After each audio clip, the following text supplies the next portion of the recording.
This is the week for me to try all kinds of random things because I don't know if I told you guys, but my daughter's moving back in temporarily. So she has to share my YouTube space. I'm trying this vertical format so I don't have to take up as much floor space in the room. But I don't know. We'll see how this goes. We'll take comments on it. You guys can make comments, during the chat. And if you're watching this after the live stream is over, please make your comments in the comment section about this vertical format versus our typical horizontal format. I'm not so sure how I feel about it, but it will make it easier to put it on like TikTok and Instagram and stuff. So there's things to be said about that. Anyway, let's get started. Today's show is the Friday night version. Hey, everybody. The Friday night version of the What the Fuck Weekly Relationship Advice column. People send in their questions in advance. If you want to send in a question for consideration for a future broadcast, there on the bottom of the screen, you'll see it says debsterism.com. Go there and pick up, fill out the form rather, on the tab that says Get Advice. Complete that form and send it in. There's no guarantee that your letter will be picked, but we do, we try to get as many in as possible over a period of a couple of weeks. So if you don't see yours the same week that you put it in, check back the week after that and the week after that. You just never know. I'll never know what she's going to do. So let's get started. We have 25 questions as usual. And I read them and then I give my analysis of the issue. That's how this works. Right off the cuff, no practice, no advance notice, nothing. Question number 1. This is a female in the 28 to 34 age group. She's an African-American Aquarius from Chicago. Summary of issue: early chatting with someone, but I just found out that they have kids. She put question marks and exclamation mark. I don't have any kids, and to be honest, I feel indifferent about them in the nicest way possible. This is what I need your perspective on. I've been chatting with this guy, just talking. We have a tentative date planned, and he's never mentioned that he has kids and it's not on his profile. But I just saw a picture on Facebook of his ex and their children. I feel kind of weird about it now. I feel like this is something that you should mention to someone, right? But maybe I'm overthinking it. Is this a topic that people don't mention until later on? Well, let me give you my perspective on that since you asked. First of all, if you want to know something about somebody, you need to ask the question, right? If that's that important to you, you say, oh, do you have any children? So this is especially important by the time you get in your late 20s, 30s and beyond. Most people, not all, most people have at least one kid. The second thing is I have an issue with people putting their children up front on these dating apps and stuff like that, whether you're male or female, because they are predators of both genders.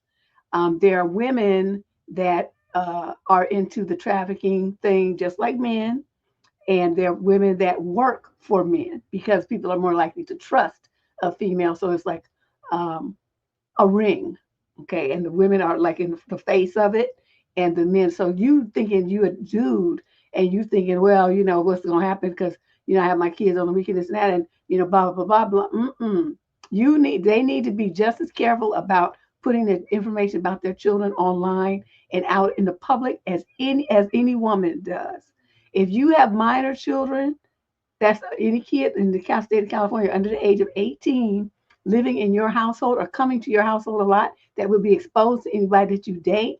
Please be very careful about that. Don't be putting pictures of your kids online. Don't be putting pictures of your kids on your dating app. When it's that's about children, don't put any information there because the predators will go and they will look and see who has kids and see if the ages match their focus group level. And then they'll show an interest in you, but it won't really be an interest in you. They're trying to figure out how to get access to your kids. Well, you would ask right away if that's what I'm telling her. If that's important to you, then you have to figure out a way to kind of work that into your conversation. You could say it in a more gentle way, like, "Oh, well, do you want children?" Right? Do you want children? Because that's not saying they do. It is not saying they don't. It's just asking if they want some. And then that would be the opportunity for someone who's already a parent to segue into, "Oh, well, I already have two. I don't want any more." That's how you can work your way around that without actually seeing like you're trying to get in somebody's business or ask personal information about their kids. Got it? So I understand what you're saying. I do. I get it. I know you don't have any interest in that. But what I'm telling you, I'm not going to charge him with a crime for not putting that information online or blabbing that to you as soon as he starts talking to you. Because really, it's not your business. You're not trying to marry him or be their stepmother and all that. You haven't even went on a date with the dude yet. You're just talking. So, I mean, all this personal information about him and his children is really not your business. You got to figure out if you like him first. Okay. And you trying to jump the gun and start talking about kids and stuff. That's really kind of inappropriate. But like I said, if it's like Ashley, she doesn't want to deal with anybody with kids. If that's your thing, you got to figure out a way to diplomatically and sensitively work that into the conversation without being coming across like you nosy or you hate kids and now you want to eliminate the person. You have to figure out a way to do that. That's not going to ring alarm bells. Whether it's a positive where they're going to be scared of you or negative where they think you're going to eliminate them. Just find a way to do that in the middle. Everybody's approach is different. I'm not going to tell you how to do that. What's up, Shay the Bay? It's Shay the Bay in the house.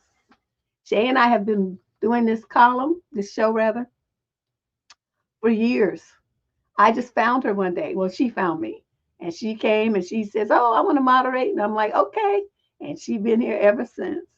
She's like as much a part of the show as I am. When people come in there, they be like, "Where's Shay?" It's funny. All right, let's move on from that to question number 2. Oh no, look who just showed up. This is a young man in the 22 to 27 age group from Boston. Summer issue. The girl that I'm dating agrees to dates, but she's a very dry texter. She's a very dry texter even after a month of dating. Is this normal? So I've been dating this girl for just over a month now, and it seems to be going well so far. In person, she's a little shy, but she still shows her interest and asks questions about me, etc. However, over text, she's very dry and doesn't really initiate or engage in actual conversation and may take a while before she replies to messages. Our conversations over text only really seem to be in the context of arranging our next date. We've gotten physical since the third date and we both spent the night at each other's places, so I feel it's progressing. But her texting seems very much the same, which always makes me wonder if she's actually as interested as I think she is. I realize I might be overthinking on the texting part and it's the in person stuff that matters most, but just wondering, is this normal in regards to the texting habits? Does she seem like a person who doesn't want to value texting as much? Absolutely.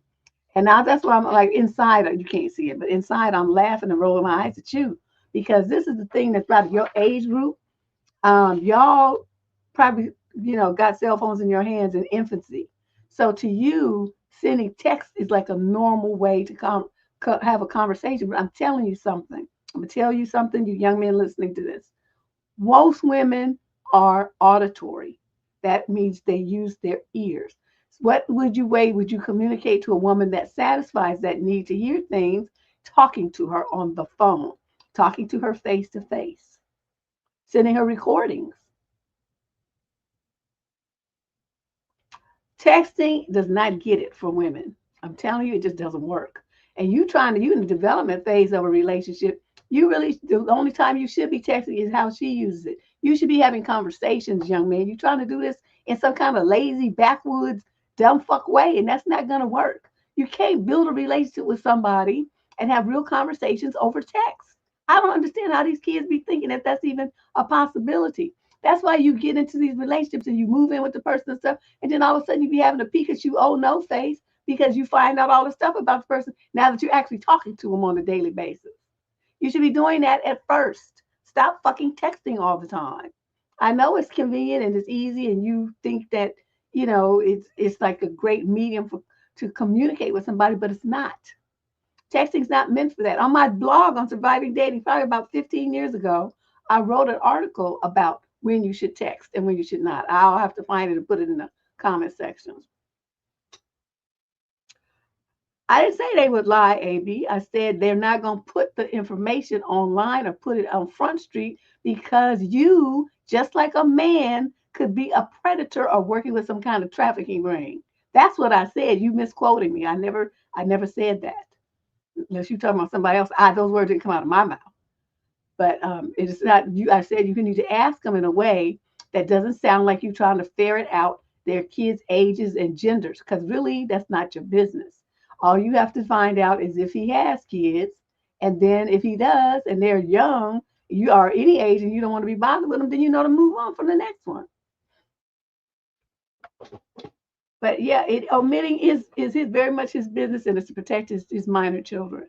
You don't have to like it, and really, I don't care that you don't like it. But I'm telling parents, this is what you need to do to protect your kids in the current climate that we live in. It wasn't like this when I was growing up because we didn't have the internet. We used to be able to go outside and play till dark and go all like we went all over San Francisco by ourselves, me and my brother's kids. By ourselves, you can't do that with your kids these days. You'll never see your child again. And all these weirdo people on the internet and stuff. The hell with that. That is not working. So anyway, so yeah, sir, this texting thing, you need to get over that. If the woman is responsive to you and face to face and over the phone, then that's what really counts. Are you guys vibing? You're getting along? Is things progressing? You're learning more about each other? No fights. You enjoy your time spent together. You leave with on a high note. Just stop worrying about texting. Just use the texting. Mirror her behavior. Use texting the way that she does, and then you'll be all right. All right, do that. Question number 3. This is a female in the 42 to 49 age group. She's mixed racial heritage. She's a Leo from Fort Worth, Texas. Some of the issue: when should I tell dates that I will never ever live with them? Ooh. I'm a 44-year-old woman who's been separated from my children's father of 13 years for quite a while now. I'm looking to get back into dating. My ex and I share custody of our children that are 7 and 9 and are on good terms. I'm fulfilled in my career. I'm active. I'm financially stable. I own my own place, have a fantastic social life, and many, many interests. I also really enjoy spending time alone, which I get to do when the children are with their father. Life is good. I have no desire to have more children or get married again, but I would like a committed relationship, but I'm not sure how to find what I'm looking for.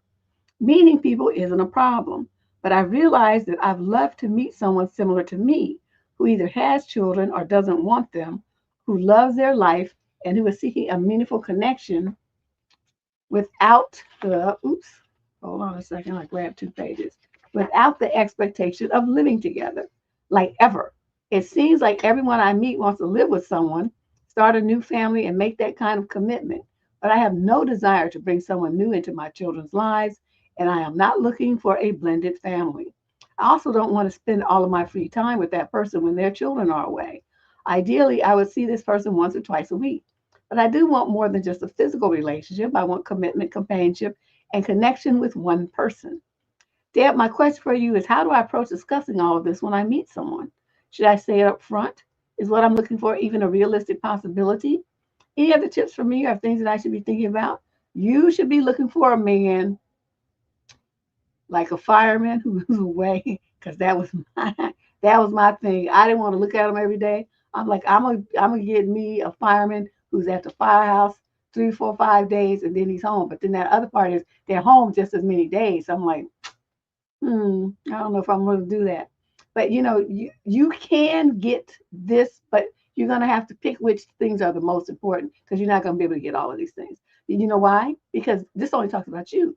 There's two people in the relationship. Their needs have to be met just as much as yours do. So use that, well, me, me, me, me, me, me, me, me, me. Well, yeah, the format is different. Cookie Face Girl, you must have got here late. I talked about why I changed it on the top of the show. You could hear it on the recording. It's a test. Like I said, I'm doing all kinds of random things this week. You guys see some of the videos I put up? I put up a whole bunch of clips, extracts from the video, some shorts. I put up an animated video today. I use AI to design the cover.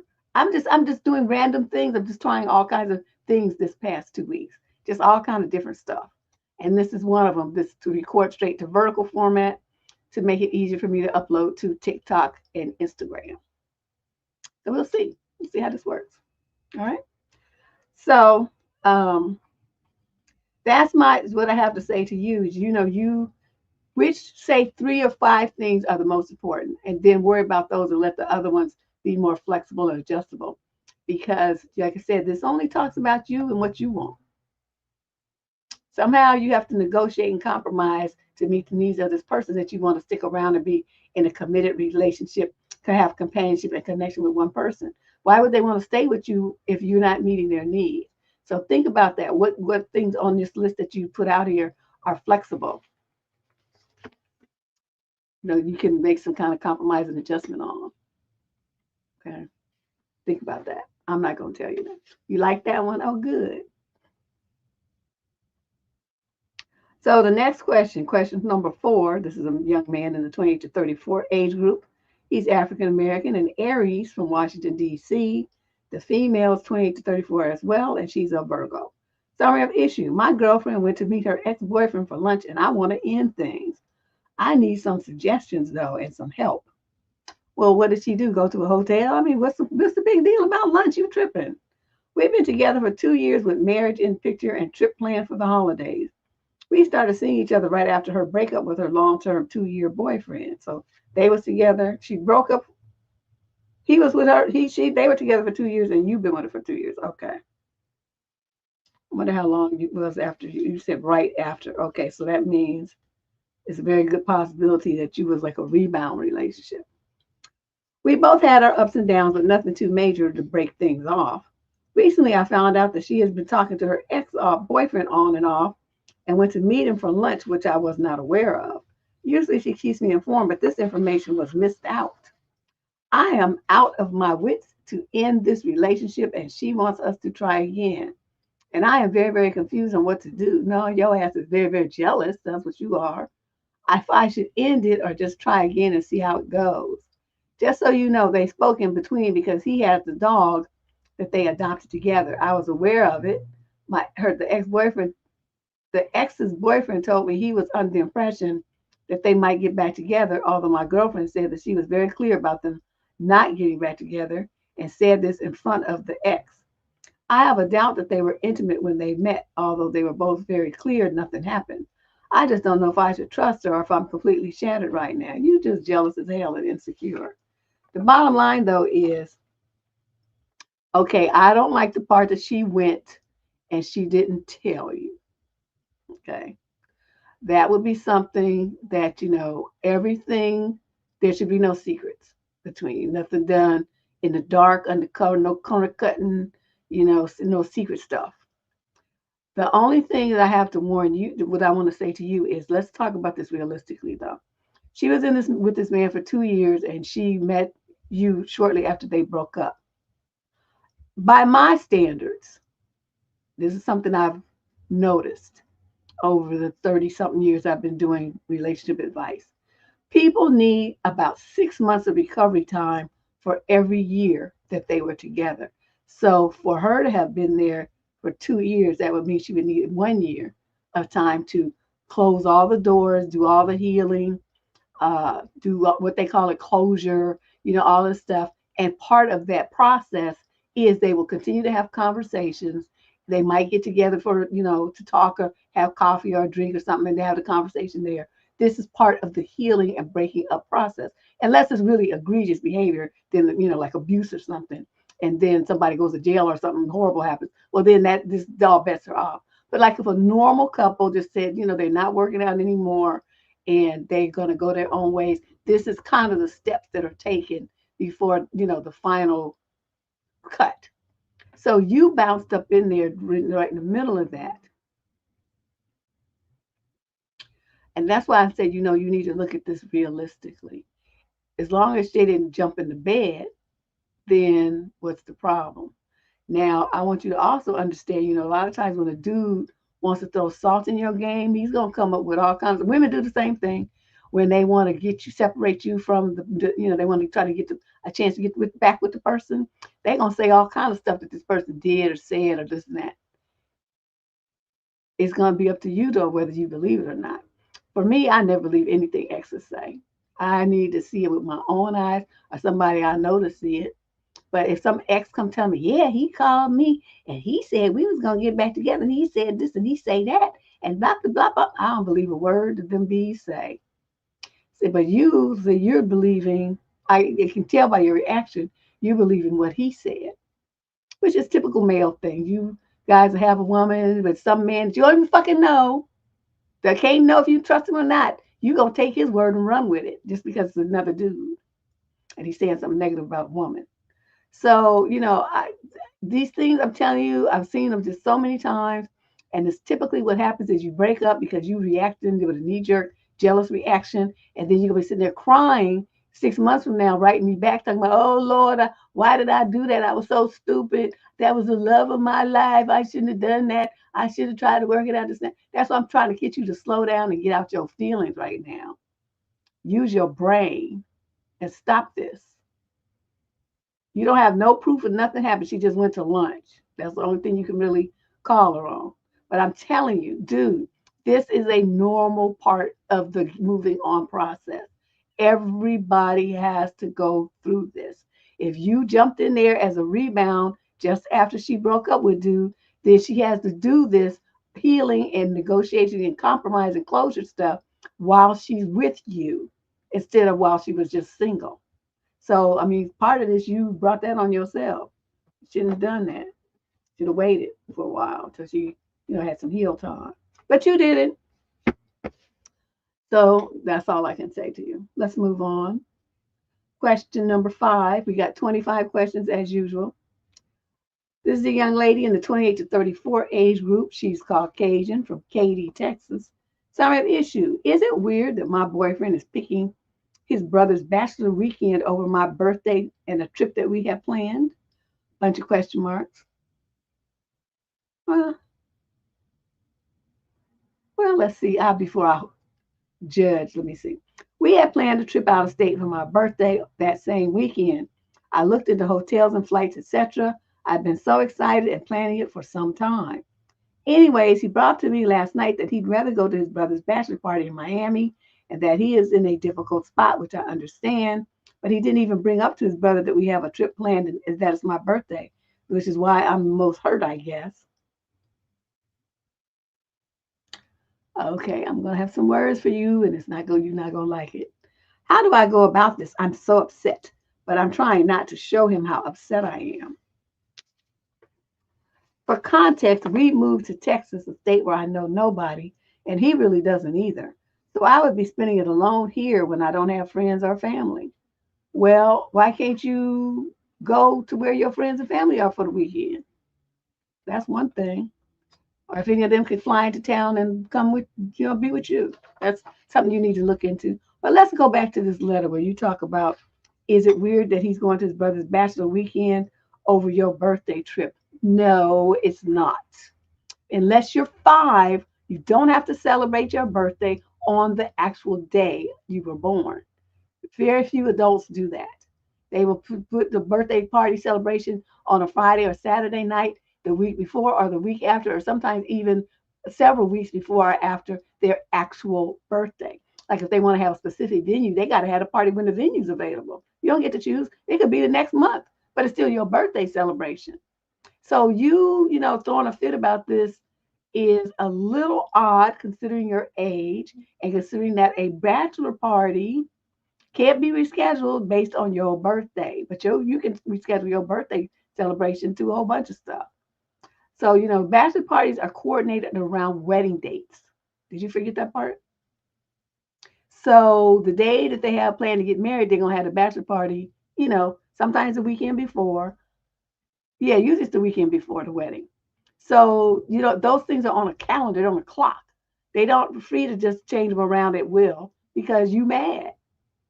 So I'm glad that you were holding in your anger and not letting him see that, because that could get you like single. You try to put yourself in a position where you want him to choose between you and his brother, his actual brother, and you ain't even married. You see, you getting out of pocket as the girlfriend. That's all you are. You need to stay in your lane. You ain't nobody's wife. Okay? You trying to make too many demands. And you, like I said, your birthday as a single woman, any celebration that you want to have for your birthday, that's your responsibility.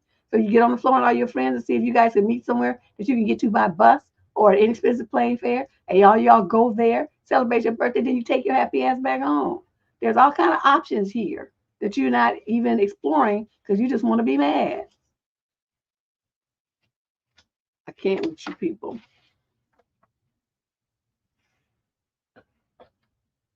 Well, she wouldn't want to. She don't want to go on a trip by herself. I mean, I've gone on birthday trips by myself, but the last time I had my birthday and I had just broke up with this little fool, right? You know how they want to break up with you right before your birthday time to get you a present. But what can you do? It happened. And so I was like, well, whatever. I knew at the time I was knowing all these party promoters in the Bay Area. And so I called around to see what they was doing. I know you guys heard Kyle Newport. He and all that them groups. This was like in the 90s and the 80s. They used to throw a lot of parties. And so I had my birthday, and so I went to one of the little parties. They let me in because it was my birthday for free and got me a drink. So I had a Long Island iced tea. I'll never forget that. I don't usually drink those, but that's what they got me. So I'm sipping on it, and so I'm running some people I know. They're like, "Oh, is your birthday running?" I said, "Yes, today." "Oh, let me get you a drink. What you drinking?" So you child, I had so many Long Island iced teas that night. It was to the point where I was just taking 2 sips and then putting it down because another one was coming. It was like I was so tore up. Oh my God.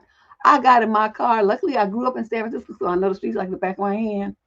And I was able, I made it straight to where I was going, because once I got through Fisherman's Wharf and up to my street, I was just a straight shot to home. And but the thing that was so bad was I was so drunk. I was so messed up that I didn't even see this telephone pole in a parking lot where I had parked, and backed my car into it. I wasn't going fast, so it didn't really damage the car or anything. But you could hear that crunch sound.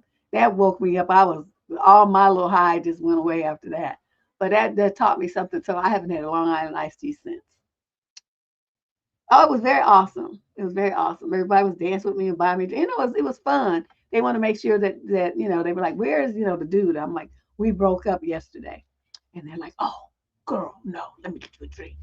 And so that's how that went. I probably had 10 Long Islands that night. Just a few sips from each one. Oh my God! So just thinking about this reminded me of that event. But girl, yeah, just go do something with your friends. And said you got a job and stuff, you should have coworkers that you could call up and say, it's my birthday and I don't have anybody spending it. Are you free tonight to go out and have a drink with me, do maybe dinner or something? And they'd be like, yeah, girl, let me get this sitter, or let me tell my husband or boyfriend or whatever. And then they'll meet you. I mean, you have to make an effort for these kind of things. But people are always very accommodating, especially they know you from out of state and you don't know anybody. So you just have to make a little effort instead of sitting here whining and writing a letter to me. Okay? Get off your ass and do something. Let's move on. Question number 6. This is a female, 28 to 34, from Riverside, California. Summary of issue. Is it reasonable for me to expect to stay in a relationship on very little time together? About 8 weeks ago, I met an amazing man. We click on every level, but struggling to meet up due to clashing childcare schedules.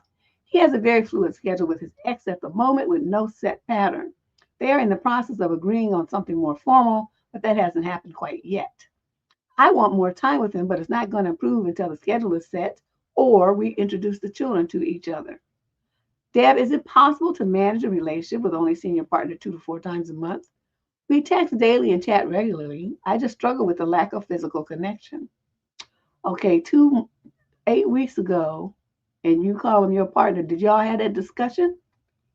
I caution women to be kind of label a man, my boyfriend, my partner, my whatever. And you haven't had that conversation. Just because you spend time with somebody, talking to them, or even sleeping with them, that does not make them your man.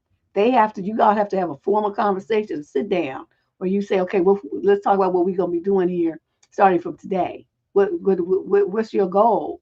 And he's going to say what his goal is, and you say what your goal is, and you see if it matches. So y'all on the same page. You have the same expectations. You have the same boundaries and parameters. You agree on the structure of your partnership that you're forming. One of you may say, I'm not ready for anything. I don't want to, do anything committed right now. I'm just really getting to know you. And then in which case, you're still single on the market, available. And so you react accordingly. You do not stop seeing other people. If this person that you're talking to says, yes, this is great, it's wonderful, I want to see where this goes with you, I've dropped on my roster, I'm just going to focus on this situation right here. How about you? And you agree to that, well, then now y'all have a committed relationship. But, for you to just come out the block talking about my partner and we only see each other 2 to 4 times a month, that just sounds like casual dating to me. That don't really sound like a solid relationship, which is why I'm asking you what I'm asking you.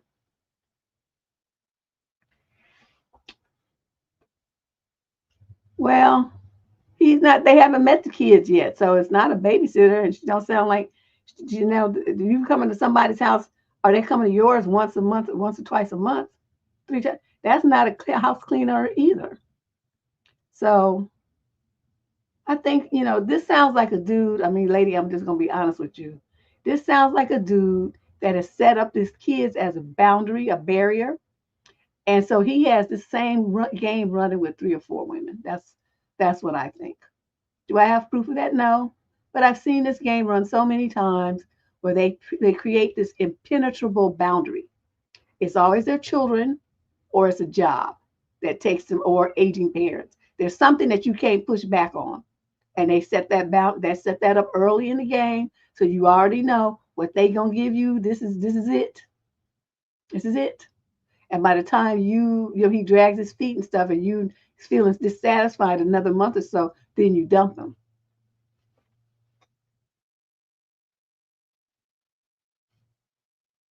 Mm-hmm. That's how it happens. Yeah, that's what you got right, Sliver. This it's just the vibe I'm getting. But like I said, can I prove it? No. But I'm calling on my experience with men. And I'm telling you, if they really want to see you, hell could not keep them from coming to be where you are. So the fact that he's spacing this out for 2 to 4 times a month, he got a roster. He got some other. Wow, that's amazing. He missed her birthday. Well, I hope he made it up to her. Question number 7 of 25. We got 25 questions tonight. This is a young lady, 22 to 27. She's Caucasian, a tourist from somewhere in Colorado. She didn't put the city. The male, same age, we also Caucasian. Summary of issue. You don't have to, quote, she put that part in quotes. You don't have to, quote, pre-first date dilemma. You don't have to. Hello, thank you for accepting my letter. I love this channel and the community. I have a few mutual friends with a guy. He's 27, so am I. We cross paths at events as I've noticed him around. He seemed to as well because he found my Instagram and reached out. Oh, a little stalker, huh? Messaged me his phone number. I gave my Google number. Good job. I noticed he'll text back fairly quick and pose questions such as, what is your 5-year career plan? Or what is your ideal summer vacation and why? What? What kind of questions are those? I only ever went on one first date in my life, so I'm limited in experience. We barely even began speaking, and he asked my dating intentions. I danced around that. Good job. No, you've been listening. Good job. You're doing good here. He said he wants a girlfriend, but is, quote, open to casual. Yeah, I bet he did. This guy is a chef for work and said he can cook for me. I said, we can leave that for later. I don't go to people's homes that I don't know. A bit later, he asked if he can take me on a date, to which I asked what he had in mind. Very good. So far, you're doing well. He said this past Saturday, but I was visiting my family, and he said, well, we don't have to if you don't want to. Okay, so you told him you weren't available because you were having plans to visit your family, and he hit you with, well, you don't have to if you don't want to. Okay. After some explaining, I told him, let's plan something for when I return next Thursday and stay in touch about it. He says, okay, let's stay in touch. But on Friday, no word from him only for Saturday to come. And he says, well, today is not going to work for me. You probably agree. Maybe I was wrong here, but I said, yeah, we didn't plan anything that day. And I said, later this week works for me instead, again, Thursday or the weekend. He didn't really give me an answer on that again, but asked if I'm still interested, basically, because he is. He previously said he isn't free this week, but on Sunday he asked me if I'm available on Monday. I work, so I said no. To sum the rest up, he seems to be going with the same questions, but maybe he has a tone shift. Not sure if we aren't understanding one another or if I just acted stupid. No. Finally, before asking me out, he suggested we go to such and such restaurant or bakery, and he said, if you get this, I'll get this for us. Huh? That coupled with the question style and saying, quote, if you don't want to, in various ways, makes me feel like he's using chat GPT. I've heard of that, but I haven't seen it in operation. I would love help on this. No, well, I think you did well up until you started trying to chase him down for the date. Now, what the only difference is, this is how I would have suggested that you handle this. Okay, so you get back from your trip. He doesn't, you don't hear from him on Friday.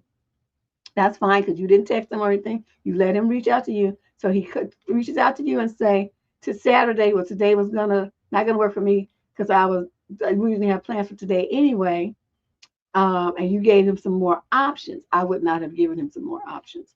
I would have said, look, you playing this little game here. Do you want to go out or not? This is the last time I'm going to ask you. If you do, then pick a date. I told you when I was getting back from out of town, and pick a date and just tell me where we're going to go and what time. And that would have been done. And then he would have hemmed and hawed, and you could have just hung up and blocked him. See, I don't like all this back and forth and this wishy-washiness and indecisiveness. I can't do men that do this kind of stuff. Just tell me straight what you want from me. And these weird ass questions, I don't know what. I don't have to look it up chat GPT now that you raise that question and figure out what you're talking about. But those questions are just odd. What's your 5-year plan? What is this? Is this a job interview? That's something that you be like dating somebody for a long time before you figure that out. That's in your age group because the plan's gonna change every couple of weeks. You're too young. Ooh, Lord, these people just make dating so much work. Question number 8. This is a female in the 22 to 27 age group from Durham, North Carolina. Summary issue. About a month ago, I decided to block my ex on Instagram after he ended up confessing that he still had feelings for me. Oh, yeah. Oh, hell to the yeah. But why did you have it so he could contact you? You violated the rule of breakup. You don't never leave an avenue to get involved themselves in your life. He should have been able to reach you on Instagram or any other platform. So you fucked that up. So I decided to block him because he asked me to go to dinner and then went silent. He basically ghosted me before the date, even after asking me on it. He did that because he could see that you were stupid. You are not supposed to have your exes stepping around in your pretty, present, wonderful life after you get rid of them. You don't do that. You don't go to dinner with exes. You don't text back and forth with exes. You don't exchange emails with exes. I mean, unless you have kids or something, and then you're setting up visitation or you're telling about some school event or something like that, well then yeah. But you don't. That's not the situation here. You not handling this right. Okay, so I decided to block him. I found out after I blocked him that he blocked me right back. A month goes by and he unblocks me. So I unblock him. See, silliness. 22 to 27 is just dumb. I unblocked him when he started viewing my socials, even though we didn't follow each other. He then proceeded to reach out to me. These are our messages. Oh, God, she going to put it in. Okay. Him. Why did you block me? Her. Because that was wrong. Him. Don't act like you didn't want to. And why? What's WIM? What you mean? Is that what you mean? Okay. What you mean feeling myself? You bugging. That was close to the time when I was going out of town and they scheduled me 6 days and I ended up working 7 days in a row. That Thursday happened to be my seventh day. They asked, can I come in? I was pissed as fuck. I wasn't on my phone the entire day. I went to text you, I believe, Saturday to apologize, explain the situation, but you had blocked me, so chill. Me, you're on a high horse and just wanted your ego boosted. Him, I'm not on a high horse. I'm just saying. That's what you think I'm thinking, but it's not the case because it wasn't on purpose or anything. I just had a long week that week and I couldn't reach out sooner. That's on me. But when I did reach out, I was blocked. Me, well, then why did you block me back after I blocked you? See how silly this is? Him, because you had me fucked up, so I blocked back. And as far as us stalking your page is wild, I viewed a single story, nor am I playing little games, but you got it like I was just curious to why you blocked me. I won't bother you anymore. Me, I feel like you played with me. Him, how did I play with your feelings? And how did I get that ego boost when I said I still had feelings for you at the time? Don't make sense to me.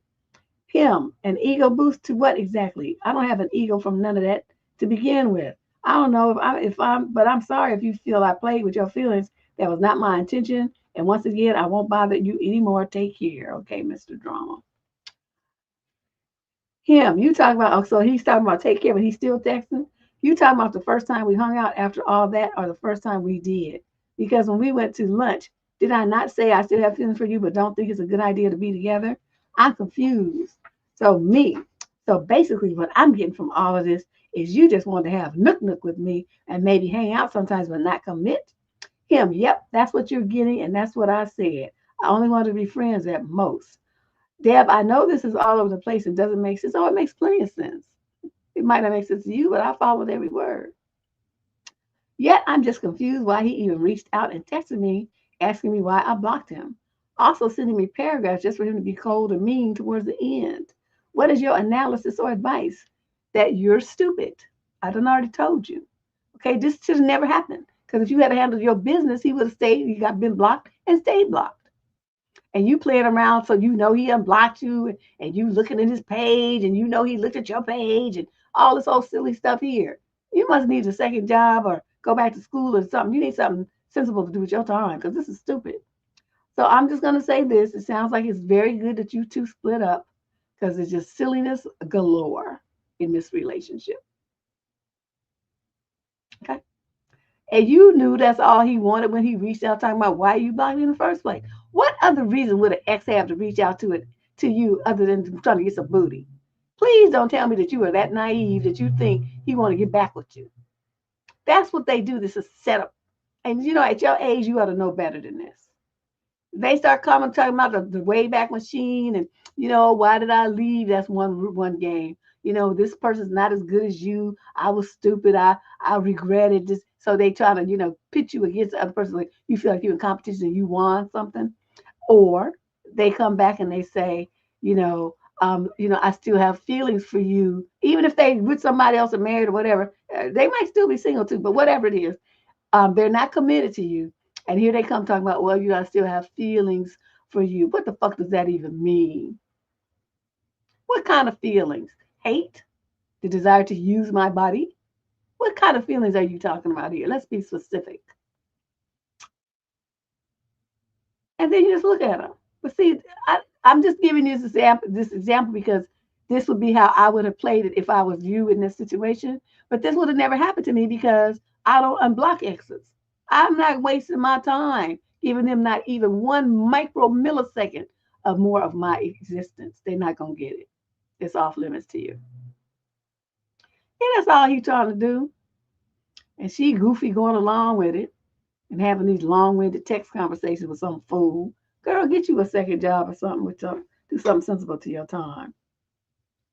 Well, he ain't sitting there no more. I think he kind of done because it didn't really work, and he seemed to be too much work to be trying to, get with her. But for those of you listening, that is the only reason an ex would come back talking about anything about they still like you, or I was a fool, or any of those kind of conversations like that to get you on their side in a pity moment. Don't fall for it. Block your exes. Keep them blocked forever. You have no reason, unless you have children with them, and you, like I said, in their minds, you got visitation issues and child payment, what they call child support issues to discuss. There's no reason to have contact with an ex ever. Okay, let them go. Question number 9. This is a female in the 18 to 21 age group. She's African American, a Virgo from Lexington, Kentucky. Summary of issue. I need advice, please. Is this message controlling? I'm in a talking stage with a guy. A few tiny things have happened that have made me worry that he might be controlling, but I'm equally worried that I might be overreacting, self-sabotaging. God, why can't I talk? The first thing, and this has happened multiple times, we're going to be messaging back and forth with minutes maximum between each message. Then when I haven't replied for maybe 10 or 20 minutes, he will send a follow-up of a bunch of question marks or hi with a bunch of question marks or something similar. It makes me feel guilty and pressured to respond, which feels silly as I am a quick messenger. So people be waiting days for my ass to text back. I just don't want to be bothered. Linking to this, I opened and didn't reply to one of his messages. As to me, it signaled the end of the chat. The next day he messaged hi, question marks, and I don't reply for a while as I'm working. I'm a doctor, so I can't be on the phone much at work. I then reply apologizing for the 12-hour delay, and he asks me where I've been and what I've been doing. Again, this could be so easily be read as friendly, but combined with the above, it has me worried.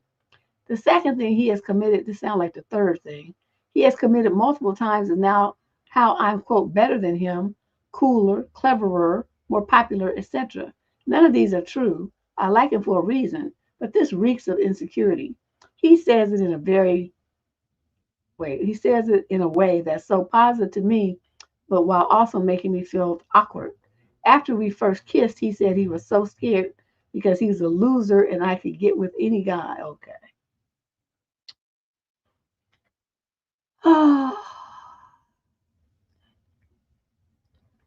Thirdly, he's got very intense very quickly. We've only been on a few days. We haven't gotten properly physical yet. And yet he's invited me to meet his family and go on holiday with him. But that's where he's going to tap that ass. He also opens my messages the second I send them. I feel so silly as I complained in the past about men being bad texters, but now this feels so intense and hard to deal with. Am I doing too much? I just have a gut feeling that this is weird and could lead him to being very possessive. Please help me. You're right. Because, okay, the first signal is when, wait, hold on a second. You said so much. Oh, he's gonna send all them question marks or something like that. I mean, you need to remind him, I'm a doctor and on the floor with dealing with patients. I can't text you back every second. Please stop texting me. I'll text you when I'm free on my break. But you haven't put any parameters around it. If you did, you didn't share that with me. But it doesn't sound like you did because you whining about, well, I'm a doctor and this and that. But did you say that to him? I'm a physician. Did you forget? I have emergencies. I have patients. I cannot be on the phone with you, texting back and forth all day. I can't do it. I will reach out to you on my breaks or at scheduled lunches or after my shift is over. Those are the only times I can text. And that's what you say. Then turn your phone off. Okay, so, and then you say he's going to ask you where you've been and what you've been doing. What is he, stupid? What the fuck do you think I'm doing when I'm at work? And I'm a doctor. What the hell do you think I'm doing? That's the kind of snarky shit he would have got from me. And then, okay, but the main, most concerning things is how he's saying that you're so much better than him, which means that he's feeling insecure and intimidated. That is not the kind of man that you want to mess with. You, as a female physician, should be messing with doctors, engineers, lawyers, people of that caliber that have some confidence. CEOs, CFOs, that kind of stuff. You can't be messing with somebody, just a general laborer or something like that. It's not going to work. And it's not because he's a bad person. It's because of the male ego and how it operates. It's a very rare man who could have a woman pulling down the money that you are with the education that you have, and he can't match it. He's going to, very few men are going to be okay with that. Most are going to feel at least a little bit intimidated and a little bit like, they don't measure up. You're above them. So I would recommend that you just cut this off now before it gets too deep, because he's telling me he's a loser, and no, I don't do insecure men. I have a short up about it, about men with low self esteem, and how I that's just, they bring out the bully in me, and I to proceed commence to acting a complete fool, and I can't help myself. I can't stop myself. It's like I just go into autopilot of assholery, and I just cannot stop myself. If I find out that that man has low self esteem and no confidence, I'm a steamroll his ass. So whatever little he did have, it's gonna be gone by the time I get through with him. No, she said doctor. She's a doctor. They don't have time to be texting on the phone. They go from patient to patient. They got to get them billable hours in. Question number 10. This is a female in the 22 to 27 age group. She's African American from Valley Head, Arkansas. Where the hell is that? Summary issue. My husband's feet smell to the point I don't want to be near him, and he gets defensive when I mention it. What do I do? Oh my God. Okay, wait, y'all. I know you gotta be like, Deb has way too many stories, but this is true. Okay, I was going to college, right? Call myself living with this dude. And he was very active in sports, played a lot of sports, weight lifted, all that stuff. Nice body. However, dude had these basketball shoes. I don't know what kind of life form was living in them shoes, but whatever it was, it just reeked. Child, he came to my house with that stuff. He took them shoes off. I about passed out. I was like, like in the cartoons, that little noise. It was like that. I said, oh no, you got to put them shoes outdoors. I made them put them outside on my little deck thing, the patio, what they call a balcony. Put it on the balcony and close the door and lock the screen door. I'm like, they're gonna stay out there all night. I just could not be doing that. Those cannot be in my home. And so yeah, he had bad stinky feet like that too. But let's see what you dealing with.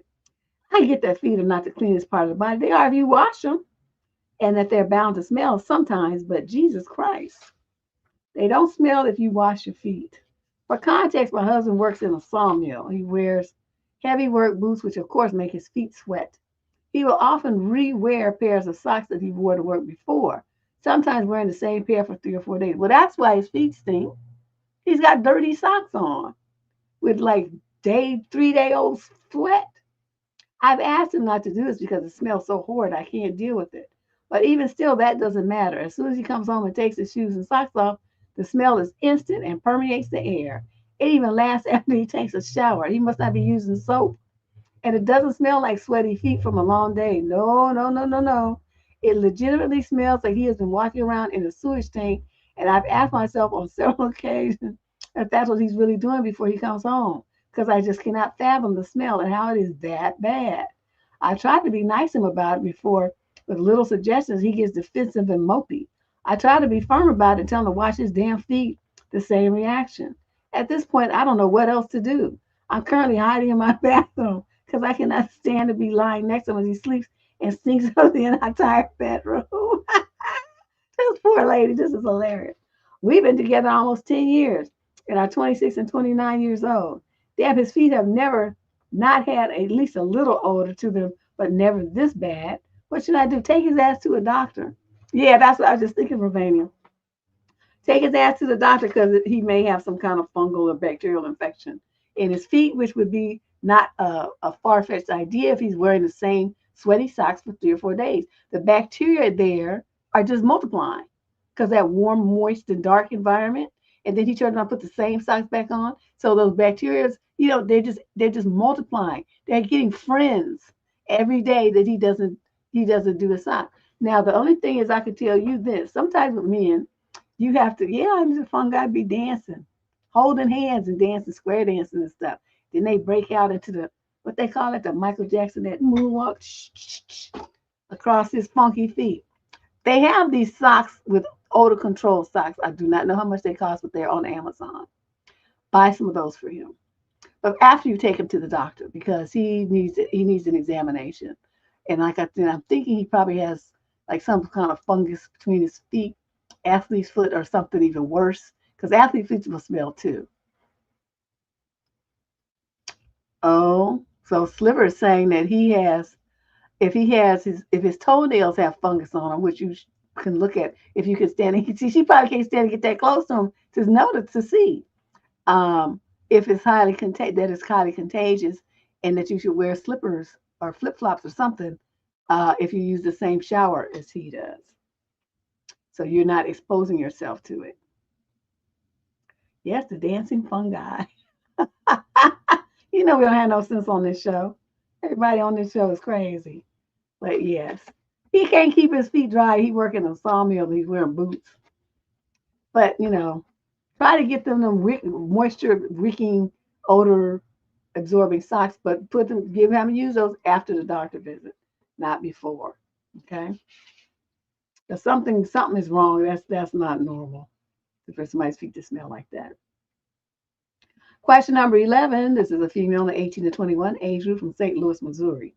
Summary of issue. I need advice on how to stop caring so much about what people think, and also on how to set boundaries. Okay, I could tell you just now that answering this kind of question is beyond the scope of this little show, because there's plenty of videos on this channel that address those issues. Just go to the top of the channel where it says search this channel and type in boundaries, setting boundaries, self-esteem, that kind of thing.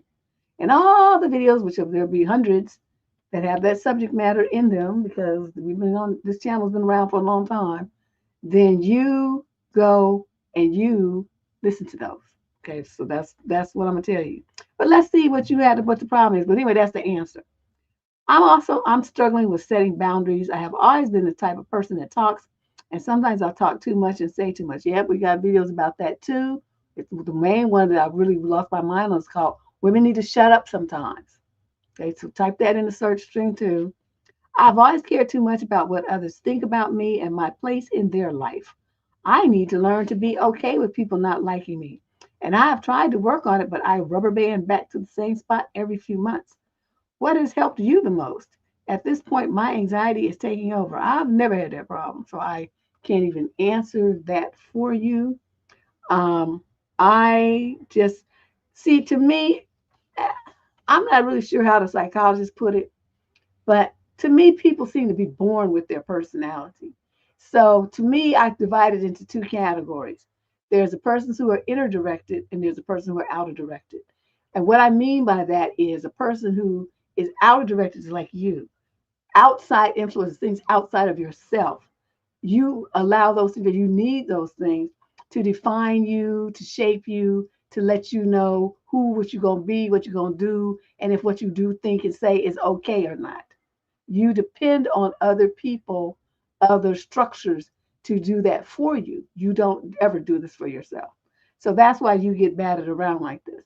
The people who are born inner directed are born to never give a fuck. They just don't care. Some people are take to the opposite extreme and are like more probably like sociopaths. I mean, they really, really don't care. But we're not talking about them. We're talking about normal people that treat other people with respect and consideration, but they don't care what you think, and they don't care what you like about them or not, and they just live their life to please themselves. And that's the only thing that's really important to them. That is the person who is inner directed. They direct themselves. They provide their own confidence, their own ego boosting, their own sense of validation. They provide all of those things to themselves. Sure, it's nice for other people to hear it, to hear it from other people here and there, but they don't need it. Whereas people who are outer directed need it because they just have anxiety and a meltdown if nobody's telling them that they're okay and what to do. That's what I'm talking about. Yeah, she does. Honey, I was just born that way. I mean, it's just like I'm saying, I honestly do think this is a personality trait that we are born with, because my parents used to make jokes, and my grandmother used to talk about how awful it was when I was a baby. They would want to hold me, right?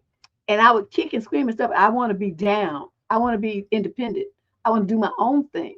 I wasn't looking for them to hold me and walk around with me all the time and pet me up and stuff. And so I'd be like, I want to get down. I want to be over there. And I'd be fine looking at them and waving and stuff from a distance.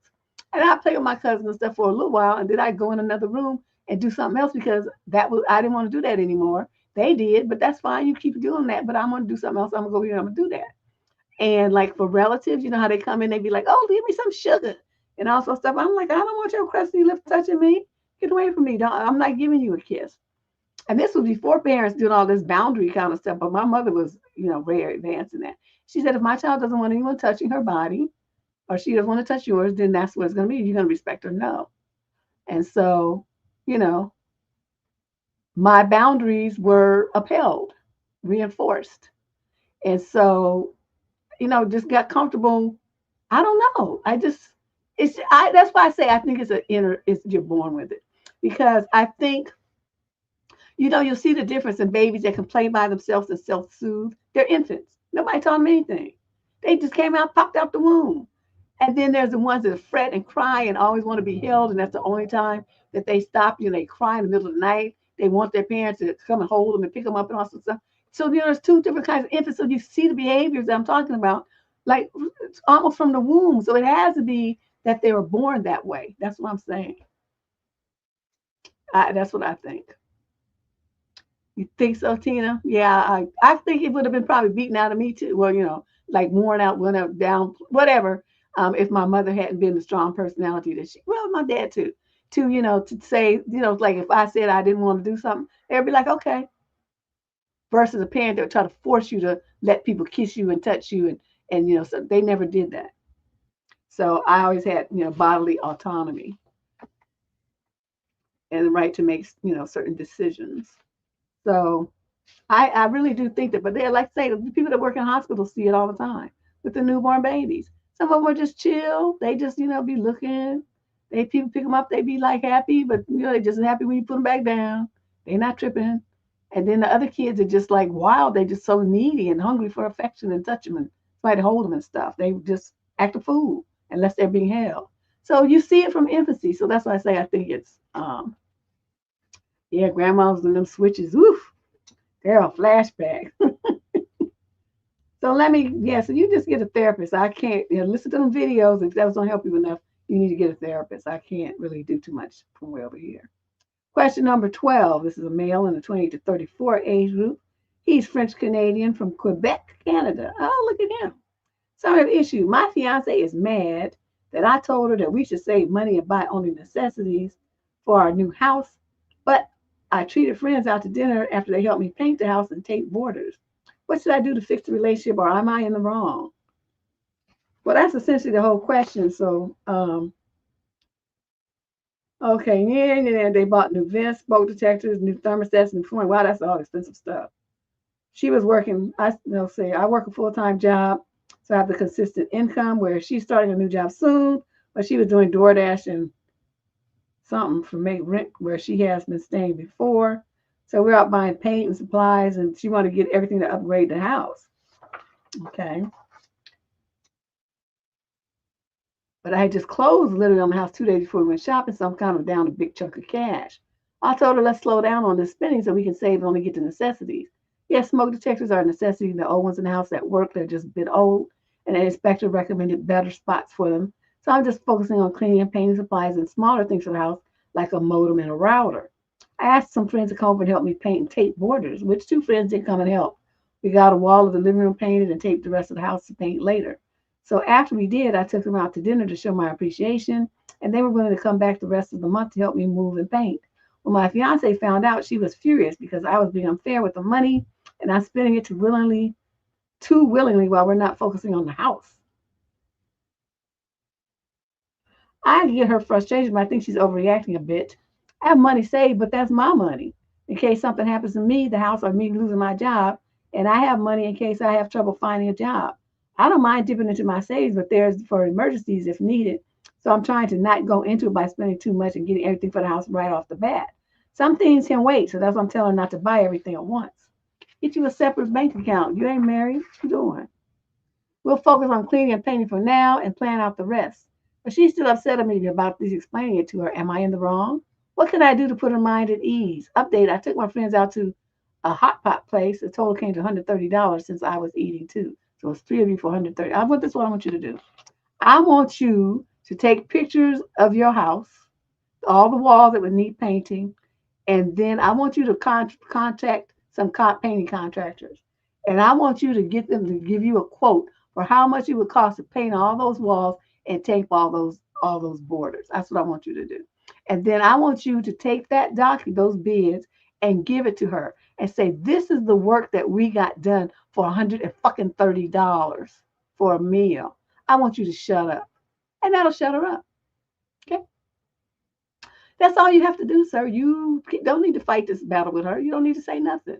You just do what I tell you, and you give her the documentation, and she'll sit there with the Pikachu face, looking hella stupid because she's, you know, she in the wrong. Now, the other thing about this, I'm so curious about. Okay, so you closed on house. So does this mean this is your house? Just your house? I just bought a house, yes. And we're in the process of moving, cleaning, and paying. So this is your house. Okay. She was paying rent at some place that she was at before.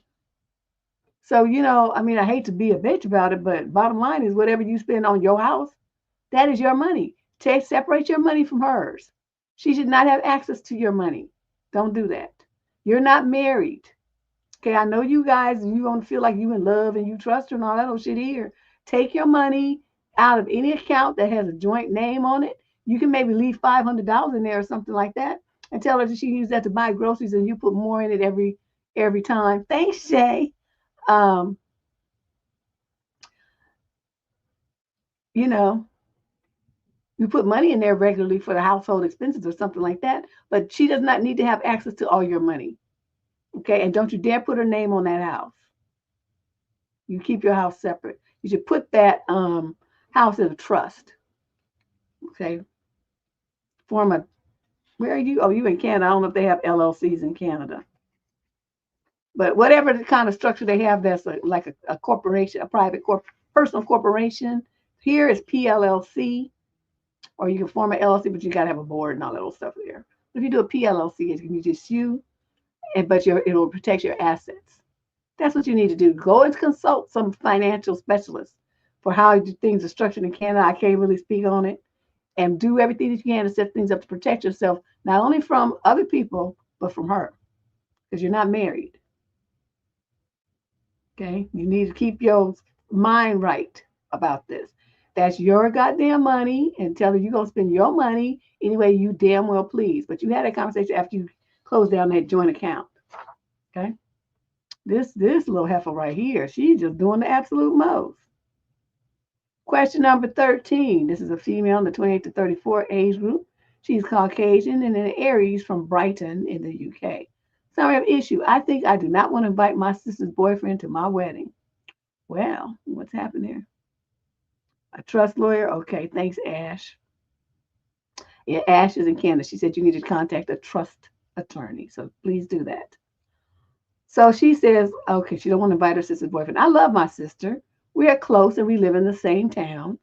She's been with her partner for 4 years, roughly the same time as I have been with mine. But I cannot stand her boyfriend, nor can my partner. He's exceptionally rude and ignorant towards us. He isn't particularly nice to my sister either, but she just doesn't see it. I have often had private conversations with her, pointing out different things that were offensive and that he did or said, or behavior towards her even that I didn't like or think was fair. She deserves so much more, but for some reason, she just doesn't see it. All my family on the same page as me. We just don't like him. I recently got engaged. I'm actually dreading him coming to my wedding, being loud and obnoxious, making it all about himself or how he'll behave like a spoiled child and sulk.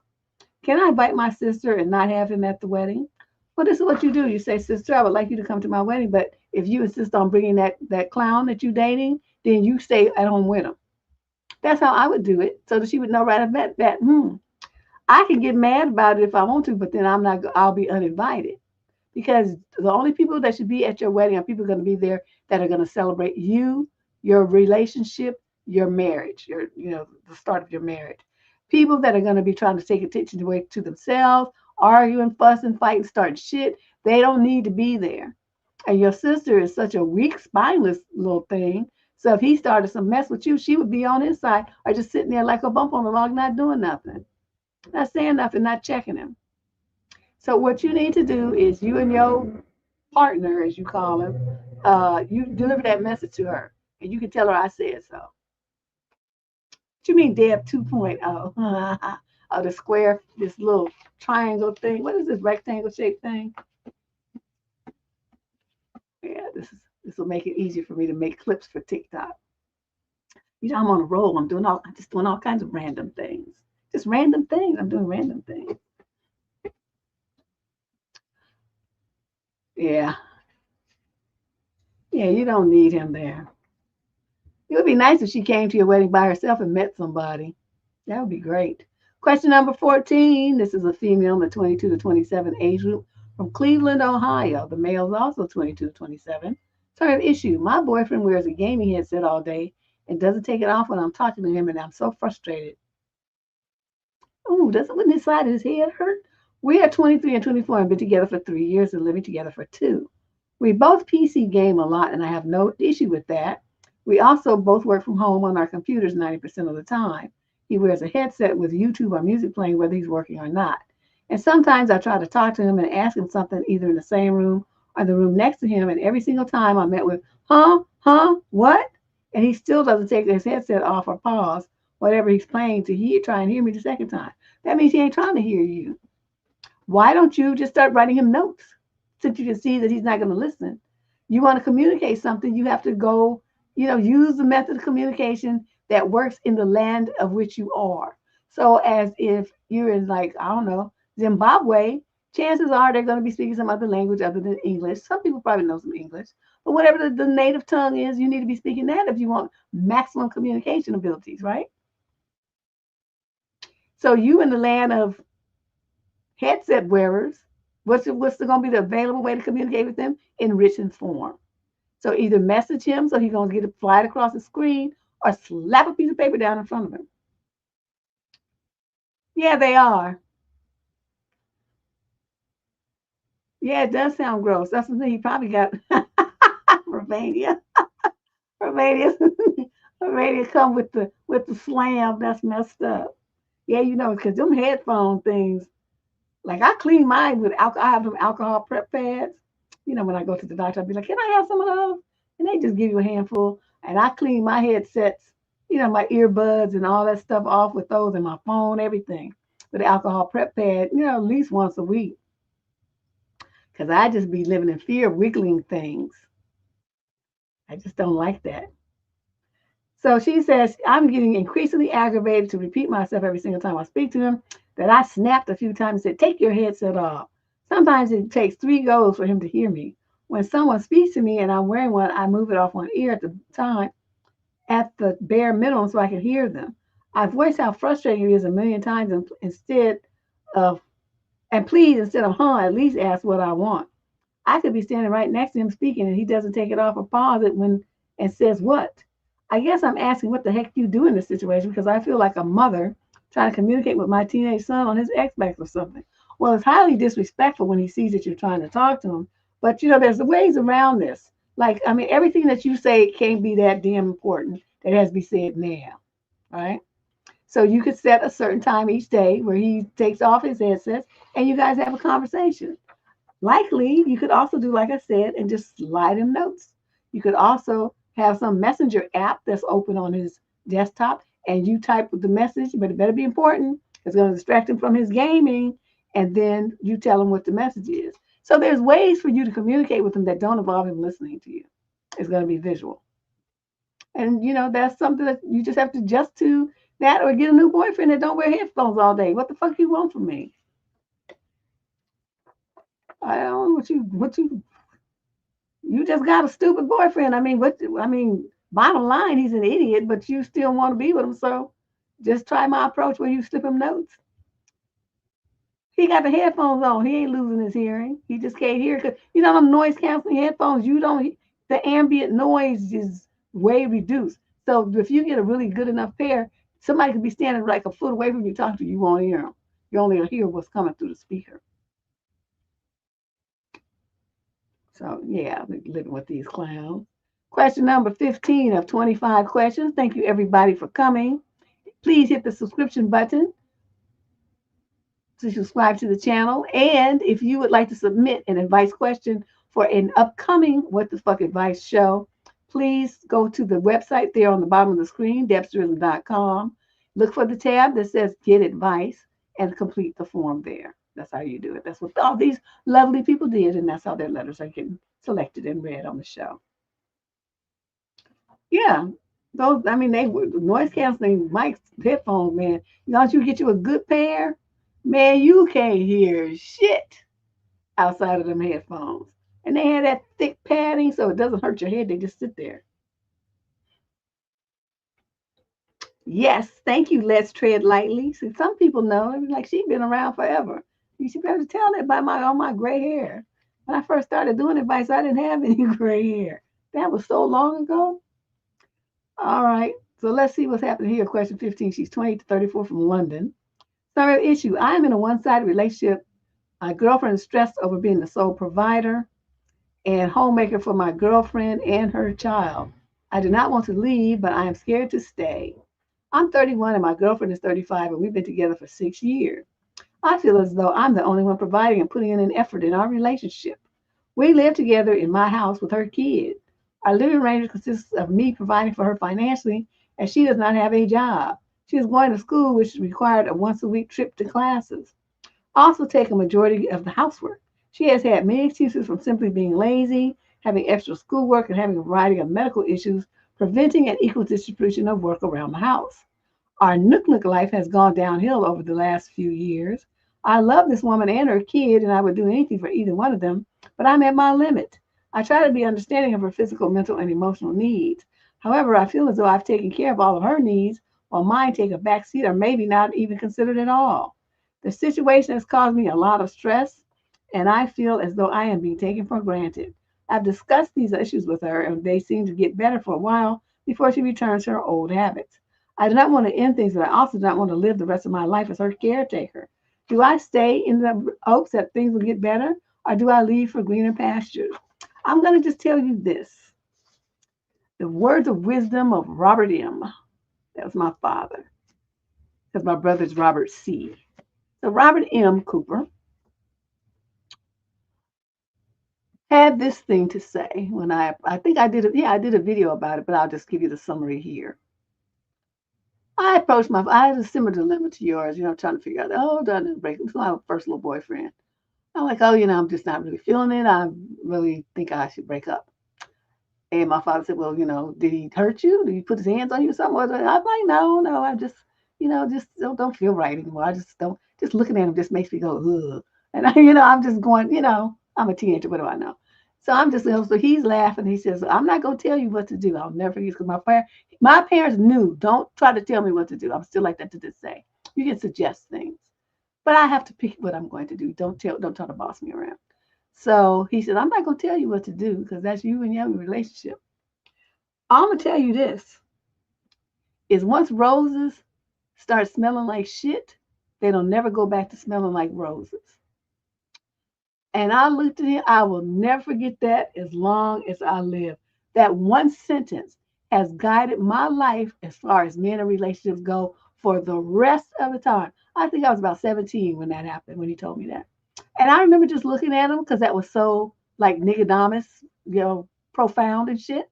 And so I'm like, wow.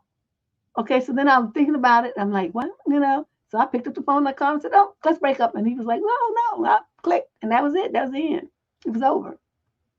And so that's what I'm going to tell you. If you've already talked to her about it and she makes, the little thing where she tried to turn the roses, she sprayed the roses with some perfume, rose scented perfume. So you think you're getting roses again, but it's really not. It's still the same rotten mess that it was.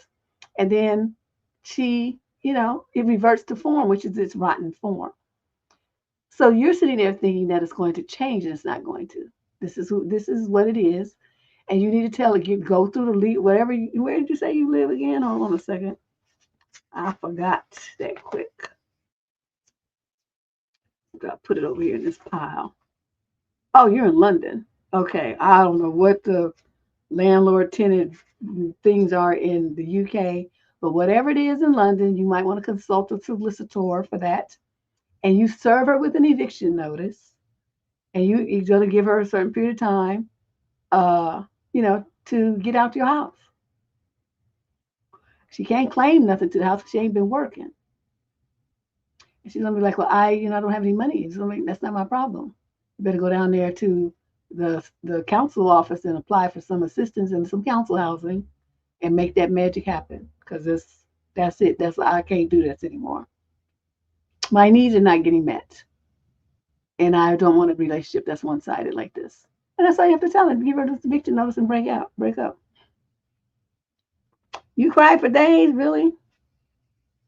I think he probably cried. That's why shortly after that my father saw me, I was just gleeful. I was happy. I was not crying or upset, nothing. And my father was like, and so it was like years later, I'd been through a couple of different boyfriends by then. I was in college, and my father set me down one day. I'm like, oh, I'm leaving him. I can't stand him. Just, you know, I'm on my little roll. And he tells me straight to my face, you've never been in love. You've never been in love. And I was like, clutching my pearls. I was all affected. I was like, how can you say that? Oh my God. He said, no, you ain't been in love because you just like you get rid of them like they ain't nothing. Like, hey, you see those videos where the cats push stuff off the counter and then they look at it. That's me breaking up. I just push you over the edge and look at you crash. I just don't care. I just don't. I will always care about me more than I will ever care about a man. It could come close, but I'm still always win out. I'm not gonna be crying over you, and we're not gonna be tripping about what you did and all that stuff. I'm just gonna be done with you, and that's it. I can't. You seen those movies where the kitties do that? They take that little paw and they go, "Pop," and if they look at the stuff crashing down to the ground, that's me with the men. I'm done. Let's move on here. I just can't do it. So when I see women be crying, I know I'm so you probably cried for it because you were young, but I'm talking about like adult women. They just be crying and cussing and stuff for months after, and I'm like, but he was garbage. Why are you crying about that? You should be like celebrating instead of being sad. He didn't treat you right. He beat your ass. He didn't have no money. He was stupid. He was doing illicit things. I mean, criminal stuff, putting you and your kids' lives at risk, doing all kinds of egregious behaviors towards you, talking to you like you have a tail, all kind of stuff was going on. And then you break up with him and then you cry? No. This is when you should be going and buying lottery tickets because it's your lucky day. I just have a different attitude about it.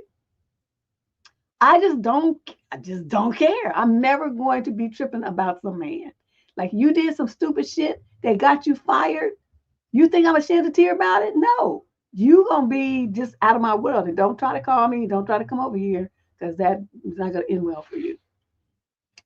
I guess they do. I don't have sentimental value to garbage. I can't do that to myself. To me, that would be something that would be hurting me. And if I love me, I'm not gonna try to hurt me ever. I'm not gonna do that. So that's why I don't be like, they cry when they clean out the trash. Wow. I saw that show one time. That gave me the creeps because I was thinking about what kind of living creatures might be lying under all that stuff. I had to turn that off. I was at my cousin's house. I was like, oh, let's change the channel. I changed the channel. Can't do this. So let's move on. So that's your answer. Anyway, that's my long-winded answer for your question.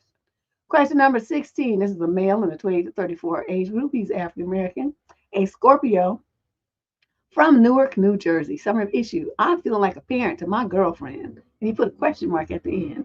Isn't that a statement? That's not a question. I'm in a relationship that's been going on for almost 2 years, and I'm struggling with some feelings that I can't seem to shake. Have you guys noticed how many men been writing in lately? We get more popular with the fellas. And I'm struggling with some feelings I can't seem to shake. I care about my partner, and there are things I do love about her, but I feel like the dynamic between us gradually has shifted into something that feels off. I'm hoping to get some advice on how to process this and figure out whether it's something that we can work through or this might be a deeper incompatibility. I'm in my late 20s with a stable career, my own place, a car, and solid routine. My girlfriend is 27 and still a student and only works part-time. How's she still a student at 27? Since we started dating, I've taken on a lot of financial and emotional support for both of us. I genuinely enjoy treating her, whether it's through dinners, travel, or just supporting her through tough times. But lately, it feels like I'm not just her boyfriend, but more like a parent. Over time, she's been spending most of her time at my place, and eventually, I suggested she just move in. However, I've ended up covering all of our expenses, the rent, the bills, the groceries, car maintenance, travel, and outings. Initially, I didn't mind. I wanted her to feel secure and focus on her studies. But as time went on, I started to feel the weight of that responsibility, especially since I didn't feel much what's that word? Reciprocity. When I asked her to contribute symbolically around 20 to 30% of her income or help more with household chores, she felt I was being unreasonable. She didn't want to contribute financially, and when we discussed chores, she expressed that she didn't want to feel like a servant. Eventually, we agreed that she would take on more chores, but even that became a point of frustration, and she would frequently push for us to hire a cleaner, expecting me to cover the cost. This chick is really tripping, huh? Another layer is the emotional support. She's been going through a lot with school and family issues, and I've tried my best to be there for her, helping her set up freelancing work and leave her draining job. She said she appreciates my support, but at the same time, she's also told me that she feels like I'm not as emotionally mature as she'd like. I try to communicate my needs too, but sometimes I feel dismissed. Ooh, and you didn't cuss her out? See what I mean about these guys that write in? They just too nice, too nice. Additionally, our physical intimacy has dwindled, which is another area I've tried to address. That's because she doesn't respect you anymore, sir. I'm going to go into that in a minute. I expressed that physical connection is important for me in a relationship, and she did agree to work on it, but I still feel it hasn't improved. I'm finding it hard to ignore the frustration I feel from a lack of intimacy combined with this dynamic. I feel like I'm on a role that just goes beyond just being a partner. I'm financially responsible for both of us, and when I try to ask for more balance, it's met with resistance or frustration. I started to feel like I'm living with a daughter rather than a partner, which doesn't sit right with me. I want to feel like we're both bringing something to this relationship. I'm feeling emotionally drained and honestly a bit resentful. I've tried to talk to her about these things, but I often end up feeling like the bad guy or I'm asking for too much. I'm not sure if I'm being unreasonable or if these are signs of a deeper incompatibility. You're going to do just what I told the dude in the letter before yours. You're going to consult with an attorney in your local vicinity, which is, where did he say he was? Shit, I forgot. Newark, New Jersey. I don't know whatever the landlord tenant rules are there, and you're gonna serve her ass an eviction notice. And gonna tell her you have whatever days is on there to get the fuck out of my house with your non-contributing, don't want to do chores ass. You're gonna move somewhere else where you're gonna pay all the bills, you're gonna distribute all the money, and you're gonna do all the chores over there. That's what you're gonna do. And I'm gonna get me a woman in here who's got some money and who's got enough sense to stay in school while she was in there and be done and in a career by the age of 27, not still in school at almost 30. That's just too much. Is she just stupid? Just dude, in the future, please, and I'm telling you, young dudes, it's great if you have a girlfriend. She's like, say for a year, she's got a year to finish up, and she's gonna get her MBA or something, and you have the financial means to support the household, and you invite her to live with you, and you pay the bills for that year until she graduates and she gets a job. That kind of support, and there's a time frame around it. Everybody knows the parameters. She's gonna be busting her butt for that to finish that program and get that degree, and you both on the same page, you have plans for the future, this is going to make life bigger and better, and you guys are working together as a team. You take that on for 1 year while she completes her program. Then you guys get married after she gets her paper. That's different. That's planning for a future and working together towards it. This, what you're doing right here, she's not working with you as a partner at all. She's just there thinking somebody's gonna be taking care of her ass like she's kind of like passenger princess or some shit. It's tenant friendly. Oh yeah, they warning you better watch out in case she be trying to you give it eviction notice and suddenly she want to get some nook so she can get pregnant so she have a place to stay. You better watch that too. But yeah, don't but see, she's not respecting you, and I'm telling you, like you thinking that you're being nice and you're taking care of her and all this kind of stuff here. But what's really happening is you're being too like a wuss. You're letting her walk all over you, not you talking about the stuff, but you're not saying your ass is gonna be doing this cleaning and stuff. I'm not hiring nobody. You don't do shit, so you're gonna do some shit. Otherwise, you're gonna get the fuck out of my house. You have to talk to her like that, and you're not doing that. So she's losing respect for you, and so that's why you're not getting no nook nook. Women don't really. I mean, if she respects you, then she can sleep with you and be with you in a relationship for a long time. Otherwise, it's just a short term thing. It's hot, it's spicy, it's new. They can do this sexy and attractive or whatever, and so then she'll hit it then. But it won't last. So you want something that's going to last, your woman has to respect you. And I'm not saying you have to be mean, but I'm do saying you have to be firm and you have to have strong boundaries. And you have to reinforce those boundaries with your actions and your words. Yeah, he would do better to get him a side chick right quick. And she just let her know you got a side chick too. Watch her be mad. Yeah, this wouldn't work for me. Yeah, I'm surprised you took this shit as long as you did. You got about a week to be acting like that with me. I'd be like, it's time you get out. You need to leave. But I don't want nobody living with me anyway. You can't live here. Only reason I'm letting my daughter come back here because she's blood. I can't have my baby in a homeless shelter. That's not gonna work for me.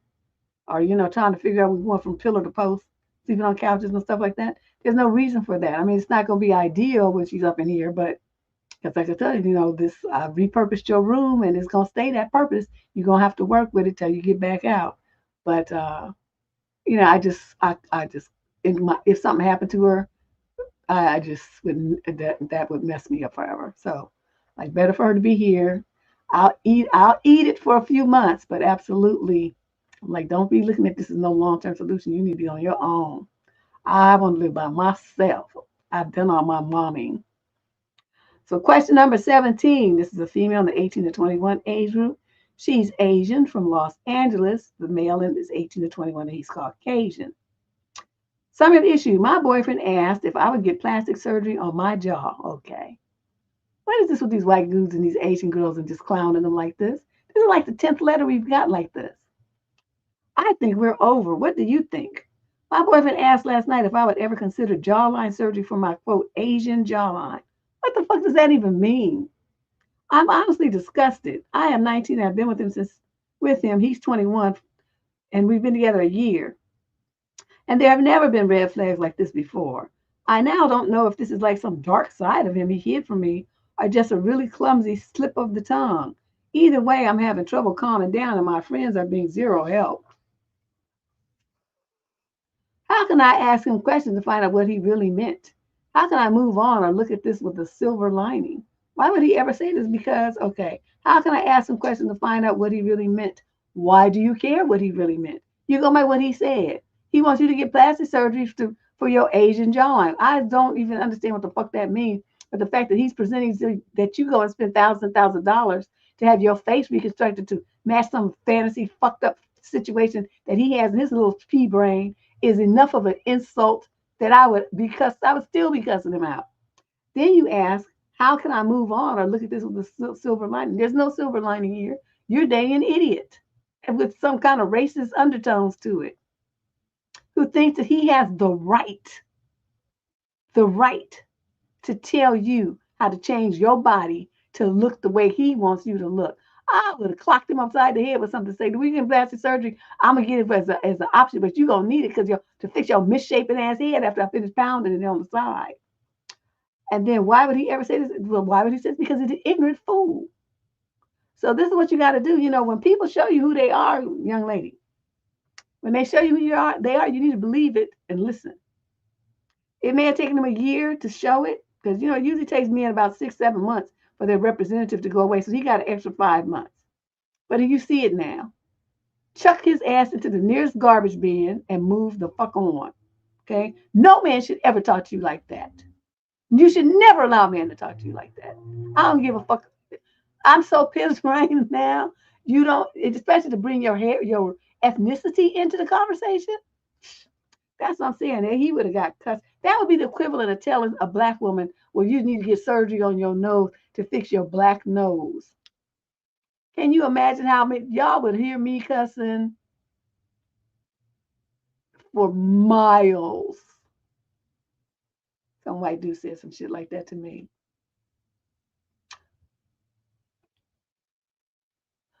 Young lady, if you don't do anything else in your life, please listen to me. Get rid of this guy. This is the start of his campaign to break you down. You cannot let a man talk to you like this. You can't let anyone talk to you like this. You don't let people attack you like this. And then you stay with them, rewarding them with your time, your attention, your body, and your love. You don't do that.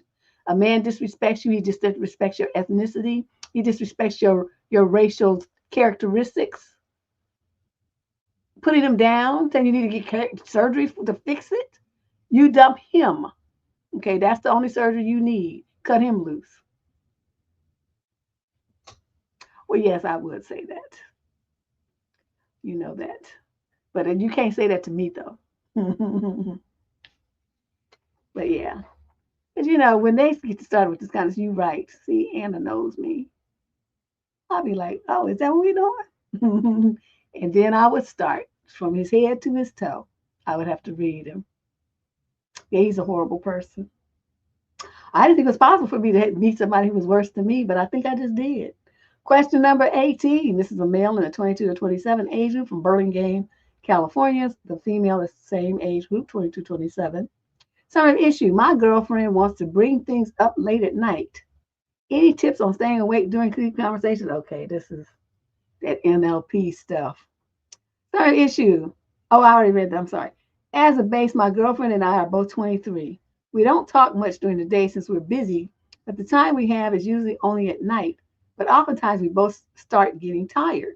At this point, if my girlfriend brings something up to me, it's fair, but I just struggle staying awake and being able to physically stay awake and mentally lock in.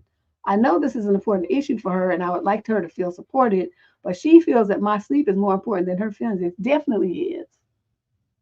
It's more important than feelings. Her fucking feelings can wait. She can write in her diary. She can call her mother. You men put too much on these women's feelings, especially if it's gonna be coming out every day. And she wanna have long-winded late night conversations about her damn feelings. Tell her let's talk about that on the weekend. Nothing's gonna change in the next 4 or 5 days. We'll talk about that on Friday, Saturday night or something. I asked if we can have conversation during the day, but she said that sometimes it doesn't come up then. So if she wanted to bring it up at night, then we should be able to have a conversation at night. Any tips on how to provide reassurance or stay awake to have a conversation when it's late? No, you're going to tell her all conversations end at blankly blank time, and then I'm going to bed. And so if you can't talk about it before then, it's going to have to wait till the weekend. That's what you do. You don't have to be at her beck and call to whine about her damn feelings. If some situation come up, just write it down in the book and we'll talk about it on Saturday. It's not critical. Yeah, but it's like when you're sleepy, people a lot of times people will try to do that. Like that's why I warn women, you got them dudes that want to talk to you on the phone all night till you go to sleep. Don't do that. Because you never know you're in like a hypnotic state. And you don't know the character of this man that you're talking to. Always hang up your phone. Don't you ever stay on the phone with some man and y'all be sleeping on the phone together. That's a stupid thing to do. Because you don't know what kind of mode, what he's planting in your head while you sleep. And you sitting up there with the phone at your ear, listening to all this, taking all of this into your subconscious while you're sleeping. That is dangerous as hell. I never recommend that. And it's the same situation she's putting you in, where you're in that twilight sleep state because you're about to pass the fuck out because you're exhausted. And she's telling you stuff. And you don't know what she's telling you because you half asleep already. This is dangerous. Don't do this. I know it's your girlfriend and you trust her and all that old stuff, but don't do this. Just tell her, no, we're not going to talk about your feelings after 8 p.m. I'm going to bed. And if you can't talk about it during the day, or you can't talk about it, like if it happens in the evening, we can talk about it the next day. Or you can wait till the weekend. Those are your two choices. But at 8 o'clock, all cuts to the conversation about your feelings end, and I'm going to bed. That's all you have to tell her. And then put your earphones in and go to sleep. Yeah, I don't be telling nothing. Dudes be like, oh, let's talk. I turn my phone goes to do not disturb. I have it set to go to do not disturb at 9 p.m. Do I go to bed at 9? No, but it's set. You can't call me after 9 o'clock. Can't text me either. All my phone holds all those such communications except for numbers that I specified as emergency people that can get through. Everybody else, you just go wait till I'm available, and that's how I protect myself because I know them games. I've seen that shit happen. Too many women be on the phone talking. I'll be sleepy. The men be telling them all kind of stuff. And next, she holding stuff and she on the whole stroll and she let him move in. He ain't paying no bills. All kind of crazy shit be going on. And they planted them seeds while she was half asleep. Don't do it. Oh, she ain't no, she a gremlin or werewolf. She got some evil intentions though, because that's not, anybody who said, your boyfriend's tired from working all day or whatever, you say, okay, well, it's not critical. So let's just shelve it till tomorrow. I'll call you during the day or something like that. But no, she want to be the infant and talk about it right then. And I just shut that shit down. No, it's not happening. I don't care what you say. Question number 19. See, that's why I'm single though. He called at 8:55. Say, well, you got 5 minutes. That's all you have to say, Tina. It's not, you don't talk to him past the 9 o'clock. If he calls at 8:55, you hang up at 9 o'clock because you said you're not gonna be doing nothing after 9. So you have to show men because that's a test right there. That was a test. He gonna wait till the 11th hour and call you to see if you still talk to him at 9, and he can keep you on the phone till 10, 11 o'clock at night. No, motherfucker, you're not doing that. You got 5 minutes, make it snappy. What you got to say? Give me the Cliff Notes version. And I would be setting my timer and I would turn my phone, but I wouldn't even have to say goodbye. Just turn the phone. My phone automatically shuts, it shuts everything off at 9 o'clock. That works too, Romania. But I sleep too light. That's why I have to turn mine to do not disturb. So nothing gets through. They can leave a message, but no notification sounds, nothing. They can't reach me. So let's move on. Despite what people say, Google is a wonderful service. It is so cheap. 2 lines for $35, 3 lines for $50. So I have my mother. I'm gonna put my daughter's phone on mine because she got Verizon. I'm like, girl, what the hell is you doing paying all that money? I'll put her phone on it, and I have my phone on it, and my auntie's phone on it, which is like one of my extra numbers that I use, and it's $50. So that's what I do. I'm not paying a whole bunch of money for phones. I don't even talk on that much anyway. So let's move on. Question number 19.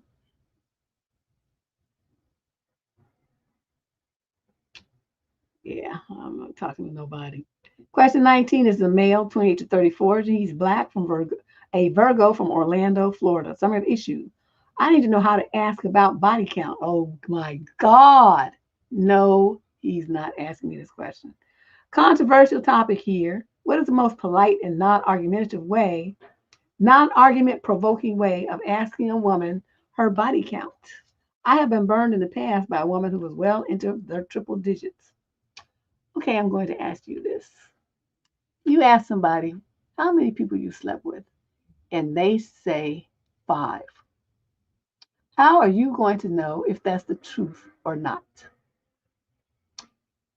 Work with me here. Tell me.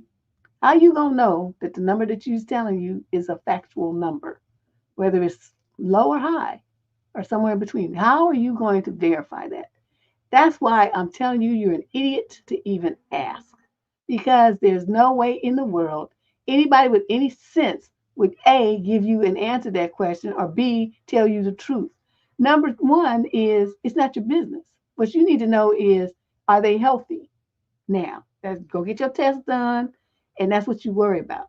Okay, they're not going to give you no STD or whatnot. Okay, that's all you worry about. That part, that's important. Or number two, that what's the other thing I was gonna say? I forgot what I was gonna say. Anyway, but the bottom line is you'll never really know the answer to that. Because my thing is I always say 3. I say 3. You know why I say 3? Because it was my first D, the best D, and the most recent D. So 3. Everybody else don't count. That's what I do it. 3. That's the number you're gonna get. I started with 3, I'm gonna die with 3, and that's all you're gonna hear about. Oh, it's just 3. And those are 3. If I answer at all. But if I feel like I'm gonna give them an answer just to fuck with them, I'll say 3. So ladies, you hear that? The same thing goes in reverse for women who wanted. We had a lady wrote in last week talking about she'd be asking about their exes and the relationships and stuff. I gave her the same answer. It's not your business. You don't need to be digging into somebody's past like that. Okay, ask a stupid ass question. What you need to be doing is worrying about what you're gonna do and how you're gonna make your mark. Question number 20. This is a female in the 35 to 41 age group from Portland. Summary issue. I hate seeing my friends have babies. I just turned 37. All of my friends are starting to have kids. 4 gave birth in the past month, and another's due with twins this fall. I'm an elementary school teacher going on 12 years, and I always thought I wanted kids, but I struggle with dating. A little over a year ago, I chose to date a longtime friend, and we have been dating ever since. I was single 6 years prior to that, dating here and there, but with no relationship to speak of. My partner has a child from a previous marriage and has had a vasectomy, so he's not going to have any more children. When we first got together, I told him I wanted kids, and he said he was open to it. IUI. So what is that? That's when they reversed the vasectomy? Okay. He has since changed his mind. Oh, I see. I feel like I should have been smarter and not had blinders on. I entertained the idea of a life with him without children, and it seemed better than being chronically single.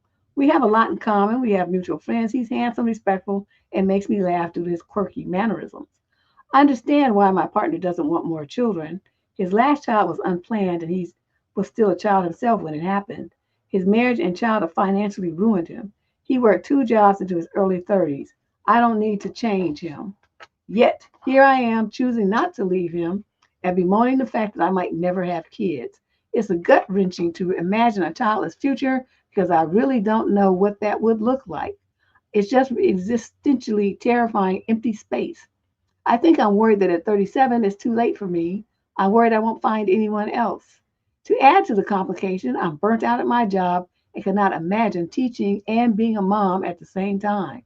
Yet I'm terrified to pivot jobs. I wish I had more energy. I started to understand why people tell younger women to have children instead of waiting. Instead of waiting. Teaching was easier in my 20s than it is now in my 30s. I have zero clue how to move forward, but know that I need to make decisions and not, quote, just let life happen, end quote. I want to feel empowered with my decision and properly grieve whatever I need to grieve and try and build a good life, even if it is not perfect. I just hate seeing my friends fuss over infants with their attentive husbands. It feels like I'm getting stabbed. Okay, you just got that fairy tale fucking view of life. You think that's how life is? That's from the outside looking on with that Walt Disney shit that you just painted over your eyelashes. Do you know your eyeballs rather? Do you know how many of those marriages gonna end and they gonna end up single parents? The women that you so crone about, they gonna be exhausted, stressed the fuck out, and trying to always find a babysitter and somebody to cover for them during school breaks and vacations and when the kid is sick. That's what's in their future. You think that the life of a woman who's married just because she had a baby is perfect? The number of husbands who actually pitch in and do 50% or more of the child rearing duties is so fucking rare. 90% of the time, the woman is doing that all by herself. The guy might bathe them. When they get a little older, he might take them out to the yard to play ball with them or some little shit like that. But in general, the child care, especially when they're very young, is 100% on the mama. So you looking at like I said, the Disney version of it. You're not looking at the reality. Then how much money they're gonna be spending. Look and see how much daycare is for an infant in your area. Where are you again? Portland, Oregon. Okay, well just look at how much daycare is and look at preschools cost. And think about buying diapers and all that shit. You start investigating, see how much money that they're gonna be shelling out, and try better hope they keep their jobs. Think about feeding a whole family. All the work you have to do with a kid to raise it. There's no downtime. Once you birth that baby, you're a parent 24/7 for at least 18 years. Your life is not your own. You can't go nowhere. You don't trust nobody to watch them. So you're pretty much stuck with them for yourself because people are just so weird, they be hurting your kids and stuff. So you look at all of that and you stop thinking about this being a negative. In a few years, they're gonna be looking at you jealous as fuck of your life while you skipping around sending them postcards about you in some, Bali or somewhere, and they sitting up there with vomit, baby vomit, and baby poop all over them. Yes, kids can be nice and lovely and all of those kind of things, but 80% of women who have them say, "Well, if I had known it was gonna be like this, I wouldn't have had shit." That other 20% is the Mary Poppins type, and they, just into it all. But most women think, I was sold a bill of goods. This ain't what I thought it was going to be. Some of them are so bad that, they walk off and leave the kids with the daddy, leave the kids with their mother, get the kids to foster care. They can't do it. But this is after they didn't understand that it was what was the roles of me. That's why I'm trying to talk to you now and be so matter of fact with you about what their life is going to be like. It's not the bed of roses that you think it is. You have romanticized motherhood to the point of ridiculousness. It's not like you imagining at all. So you just wait. Your friends, uh, see when they start coming to you to complain about how they're exhausted and husbands don't help them. And then you can be thankful that you didn't get yourself caught up in that trick bag. And if you don't want to see them with their infants, then don't go around them when they have the babies. Just tell them it's this adult evening and have them come over then. Question number 21. This is a male in a 20 to 34 age group. He's Caucasian, a Pisces from somewhere in Virginia. He didn't put a city. Summary issue is, quote, just be confident and be yourself and be funny, honest advice. I feel like this stuff only applies if a woman is physically attracted to a guy beforehand. I feel like for a conventionally or near conventionally attractive woman who has 1,000 options, that you need to look good enough first. They also say, quote, looks are subjective. However, I find it hard to believe because on dating, I guess that's Facebook page, I only see the guys who look like models who get tons of responses from good-looking women. For example, I never see overweight guys or guys missing hair with beautiful women. Honey, if you have a fat enough wallet, you can get any woman that you want to. That just means you broke. That's why you ain't getting no beautiful women. You broke and funny looking. So, yeah, that's you reach overreaching. If I do, it's very rare. What are your thoughts? I just share them with you. I truly think dating and hooking up is 60% about looks at least. Women who are overweight, for instance, who have less guys pursuing them, might take the other things into consideration first. Nope. Any woman who's mature is going to take the other things into consideration first. She does have to be attracted to you, but everybody's idea of attraction is different. For men, it's like the first thing. For women, it's like, we're going to look at, we might be attracted to you physically, but once we talk to you and find out that you're stupid, then it doesn't matter how good you look. We gone. Whereas a man will stay with a stupid woman who's like, trifling gold digger type or won't work or just stupid. He'll stay with her anyway just because of the way she looks. So that's the difference between the two genders. So let me see what else he's talking about. He's just silly. Aside from being under 6 feet and slim, the fact that I'm 32, living at home with my parents and not making a lot of money. See, I knew broke. You can tell by the conversation. Juggling 3 different mental health disorders. Oh my God, are you crazy to boot? Has made life harder. I'm going back to school to take some grad courses because I want to move up in life. Well, that's good. I'm told that women often date up, meaning a lot of women who may not be as universally desirable may still be able to get with sought after guys who are above average looking. I feel like the women who are still in slightly better shape than us average or below average guys are starting to wonder if I should just settle with someone I'm not attracted to. Well, the attraction has to be mutual. You don't get to just pick a woman that you're not attracted to and she's just gonna come over to you. Don't work like that. The attraction has to be mutual. And see, the thing about it, like a woman, like, okay, you might be a shorter than 6 feet and slim guy, but you have, I don't know, beautiful fit, beautiful smile, beautiful teeth, beautiful hair. Your eyes are expressive and deep, and she gets lost in them. Women will look for the stuff that they find, that they find attractive in a guy, especially if he takes care of her and he has the right kind of personality. He talks to her in a way that makes her feel good. He shows respect and consideration and concern for her. Then he can get a woman, even though he may be, as you say, slim and whatever. But you know what's working against you right now? You living with your parents at 32, you ain't making no money, and you got some Looney Tune shit going on in your head. Those are the things that's making you not be able to get a woman, period. It don't matter if she's going to be good looking or not. Yeah, he's that negative, whiny ass energy that he's spewing out. And I'm trying to figure out, okay, now, don't take this wrong. Well, you can take it wrong if you want to. I really don't care. Okay, you skinny, you live with your parents, you have crazy with 3 different mental illnesses, and you don't have no money. I want you to think about why you think a woman of any caliber with a job and she got her shit together would look at you as a viable candidate to date. Why would she do that? I don't care what she looks like. What would she do with you? Let's just be blunt.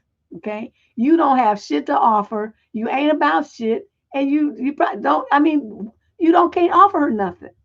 So what in the world would a woman look at you for? You're gonna be overlooked every time till you get your shit straight, sir. And that's just being blunt. Yeah, these whiny, ooh, God, and cancer men too. There's wine. Well, I can't take it. I can't take it. Ooh, I dated one for about a week, and I was like, oh, I can't do this. We went on 2 dates, and he just whined the whole fucking time. I was like, oh no. Tuesday is a cancer, but he don't seem like he's a whiny kind. But he might have something else going on his chart. But ooh, I just can't do it. I just can't do it. Them water signs. Ooh, no. But fire and water don't mix anyway. And there you go. So yeah, he's talking about his looks and stuff, but he got all kind of check marks and shit deficits on his thing, and he worried about the way somebody looks. Little clown, if you don't shut up somewhere and get yourself back in school and do something with yourself, get your mind right. Pop some pills or something. See a shrink. Question number 22. This is a female in the 22 to 27 age group. She's Black and Aquarius from Lexington, Kentucky. Summary of issue. My boyfriend hit me because I didn't want to be intimate. Ooh. We live together. What can I do? You can move out.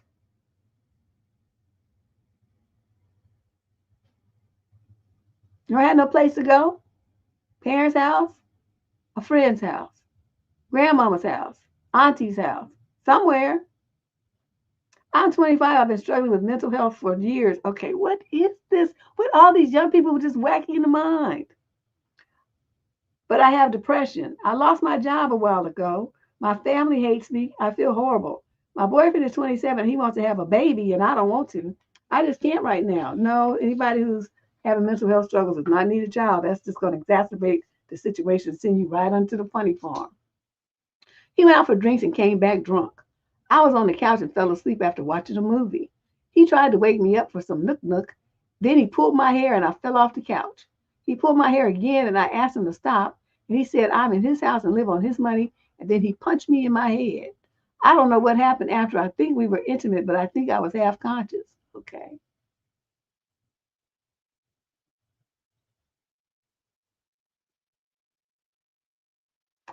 He has a temper after drinking, but this is the worst that's happened. Any help? You call whatever the hotline is in your area, Lexington, Kentucky, for domestic violence and SAs, and you get them to help you. You know, these laws on this kind of stuff vary from state to state. I'm in California. I don't really know what's going on in Kentucky with this kind of stuff. So I can't really tell you what to say. But if you look on the internet and you type in domestic violence shelter or assistance in your, in your area, Google will use their geolocator and pull up the names of the facilities and the services and the organizations in your area. I want you to start calling them, tell them what's going on, and ask them what resources they have for you. And then you get the fuck up out of there.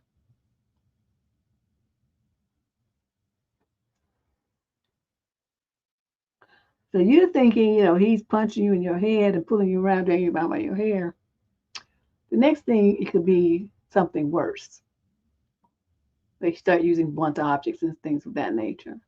You need to get out of there, okay? Once they do something like that to you once and you stay, it's now open season on you. Because they'd be like, well, you didn't do nothing about it when I did it before, so let's go from round two. That's the position that you're in right now. So you've got to get out of there.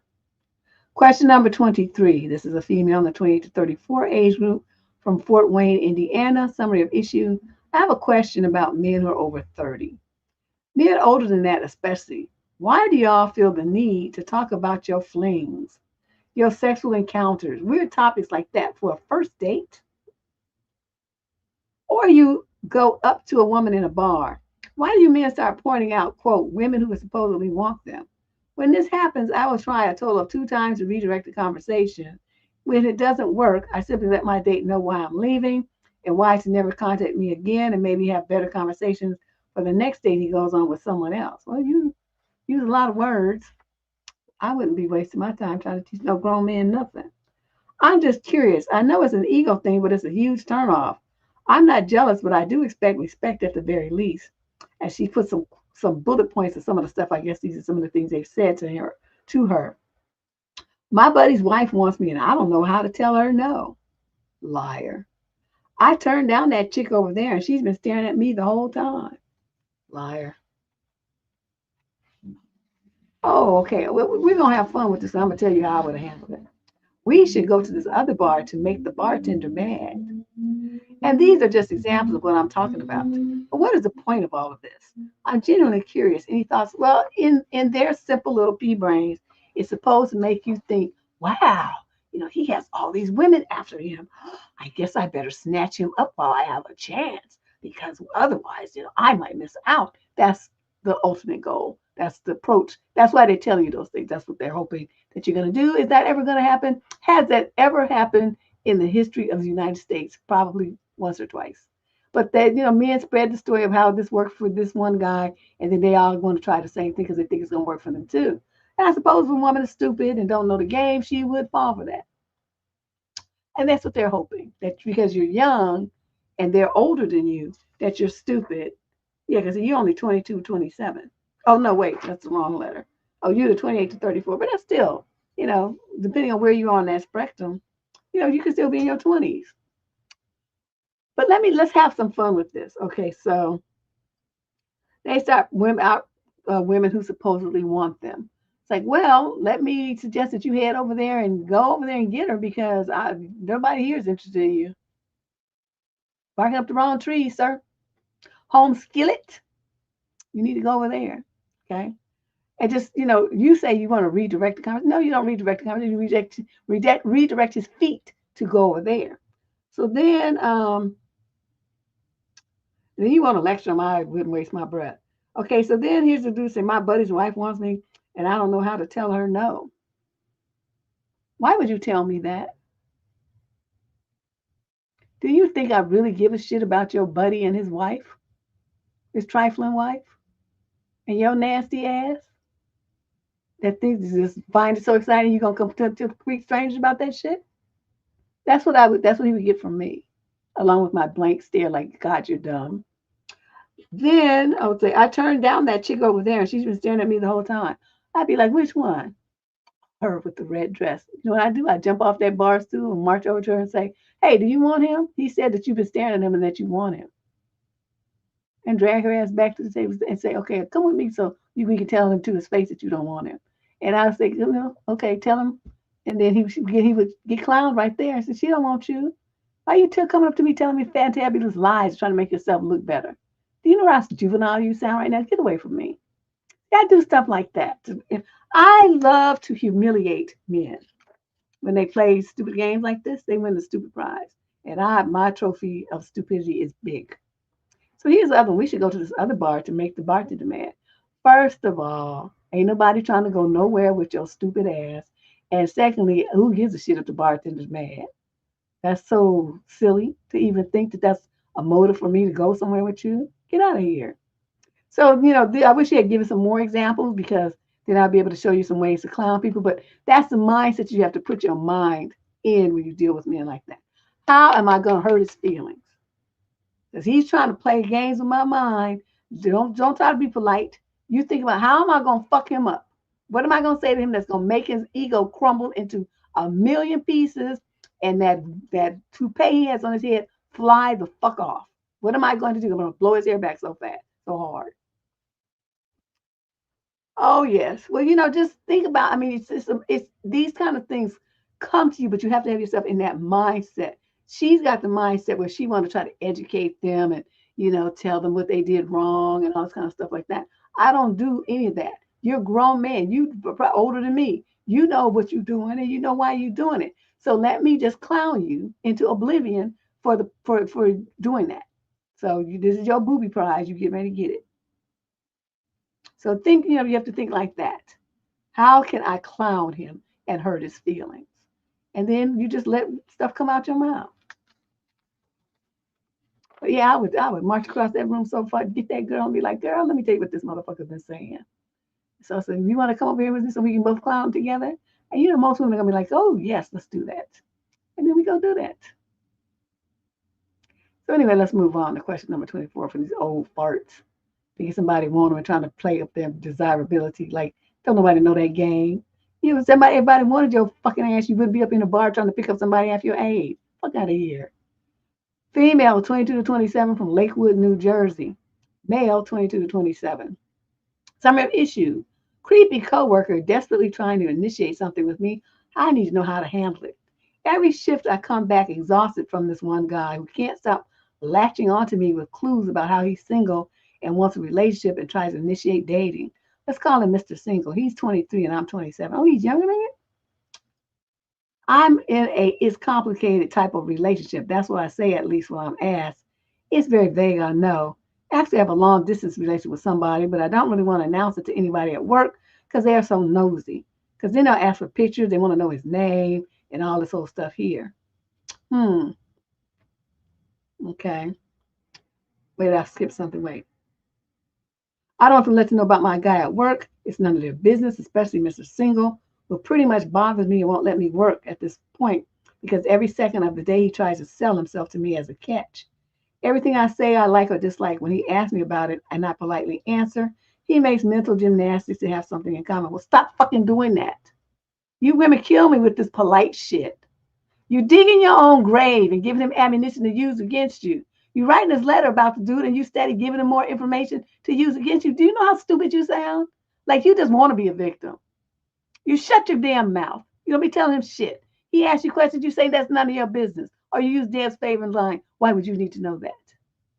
And then you don't answer. Just because somebody asks you a question, you are under no obligation to tell them any kind of answer and definitely not the truth. So many women just don't fucking get that. Oh, I just want to be honest. I want to be honest. No, you don't want to be honest. These are complete strangers that are they're looking to use you for some reason. Shut your fucking mouth and don't tell them shit. Okay? And you stop telling them these men are your business. They don't need to know the answers to all the questions they be asking, them intrusive ass questions they be asking you.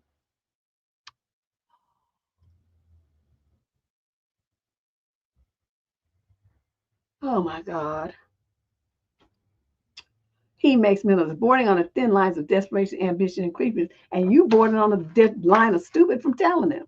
I'm scared to say straight up I have a thing going on because what if all he to sudden turns mean at work? He won't turn mean at work. He's at his job.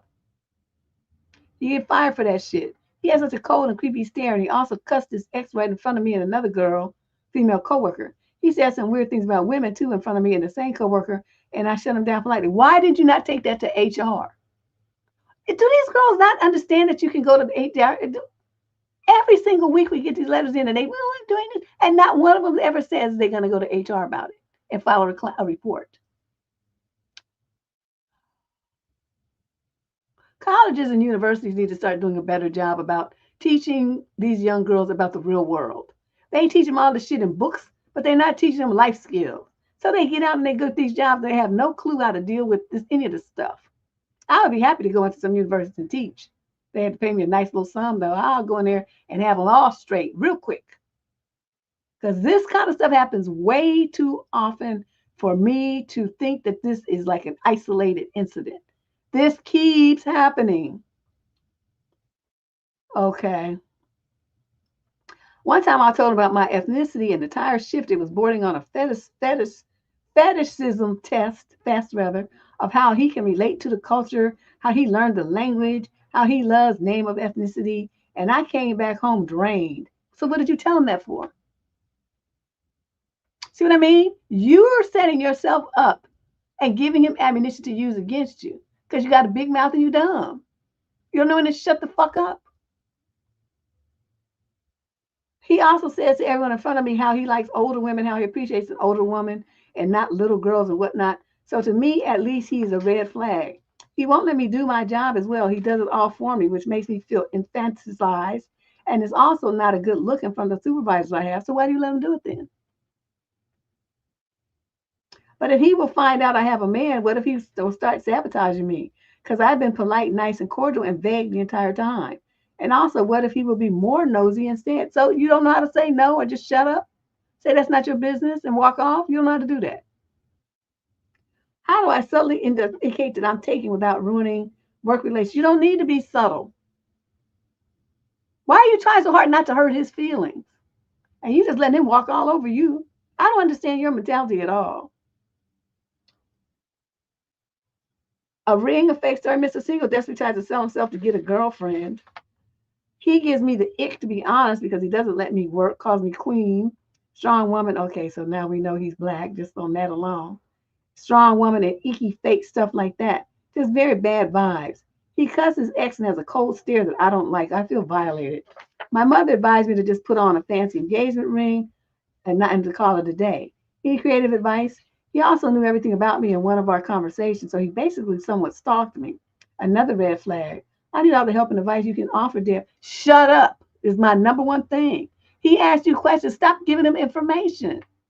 And you just like, oh, I talked about my ethnicity. I, my likes and dislikes. What would you give somebody who's acting creepy towards you for all that information? What would you do that for? Except you must like it. See, so it kind of revolves down that. A lot of women be like, "Oh, I'm complaining. I need help, this and that." But you put yourself in these situations because you don't know how to shut the fuck up. You don't be telling men on your jobs all your business like that. They want to know stuff. You just say that's not your business. Let's keep it professional. Things like that. I don't mix business with pleasure. Things along business and personal issues. I don't mix those kind of things. I keep my personal life and my business life separate. So that's something I will never talk about with you because it's inappropriate. All you have to do is say stuff like that and shut it down. People be asking me all kind of questions. I'd be like, the main one, like I said, my top favorite line is to say, well, why would you need to know that? With that head tilt to the side. Why would you need to know that? And they'd be like, well, and their eyes be starting doing this little thing here and shooting to the side and looking around, trying to come up with a reason why they need to know that. And they don't need to know. I just say, oh, okay. And then change the topic and start talking about something else. I don't answer people's, I'll give you information about me if I want to. But you start asking me questions, I'm going to shut down in a minute because that means you got an agenda. I just like these little stories I tell you guys. I let you in. You get a picture of what my life was like, the situations I've been through, what I've learned, my parents, especially my crazy daddy. I got brothers, so it's like there's certain things that I've shared over the years, but I'm never going to tell people, especially from the internet, a bunch that I don't really know, not like that, a bunch of information. And it's going to be even worse with men because they be just trying to use your information against you. And I think I really fault parents because you're raising these daughters and they're smart girls. You're sending them out into the world. They're accomplished and educated and they're ready to hit the ground and make shit happen. But you haven't given them any street skills. You haven't taught them how to deal in corporate America. You haven't taught your young daughters how to get old men to back the fuck up off of them. You haven't taught them how to discern red flags. You haven't taught them to have boundaries and self-esteem and to have confidence in themselves. These parents are failing their daughters miserably. And then these letters come in and it's too late. The girls are just all messed up. Parents do better. Schools also need to do better. Yeah, I don't have no sympathy for a man. I don't stop fucking doing my job. That's my job. I don't need your help. I've been doing this job fine. I'm older than you. I know more about it than you do. So stop. Go sit down and do your work. But have you said that? No, because you're too busy trying to be nice.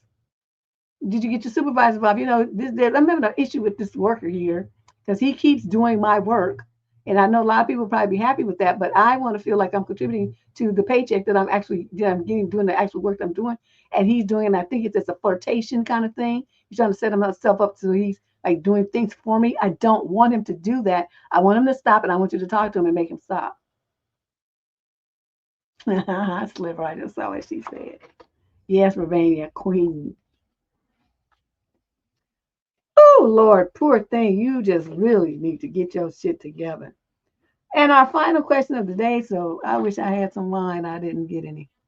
Time is it? Oh, it's too late. I could go to my phone and get some Bevmo to bring me some. Female 22 to 27. She's Caucasian from Manchester, England. So an issue. It seems I always go for unattractive men. Thank you, Candace, for choosing my letter. Deb, I'm writing to get your thoughts on this. I'm newly single after being in a relationship for 6 years. Although the relationship has ended, I can safely say we shared a great time together. Lots of laughter and fun. Now I'm getting back out there and going on dates. My friends ask me to show them pics of the men I'm talking to and meeting up with. Whenever I show them, they always say the same thing. Well, you can do so much better. And he's not really attractive. For me, I've always gone for men who are funny. As crude as it sounds, I can definitely be laughed into bed. I love to laugh and I love to have fun. I go for someone who is kind, caring, and attentive. Then dating apps are all about looks, so I must somewhat fancy them to match. But once the conversation gets going, it's either like pulling teeth or it's a great conversation that flows.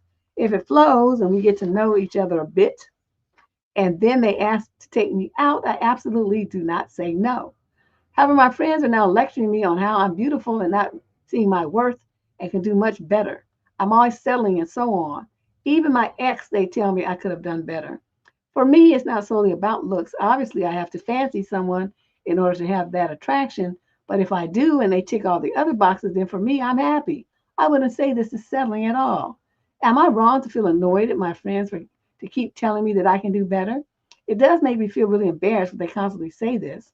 What should I say to them when they tell me these things? You should say, shut up. I didn't ask you what I could do. Or you know what you need to do is to really like when they ask to see the picture, say no. I'm not going to show you anything.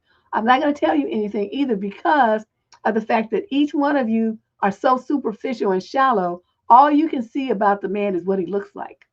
I'm not going to be with the man based on what he's looking like. I'm going to be with him on how he makes me feel, the way he treats me, the way he talks to me, how our communication is.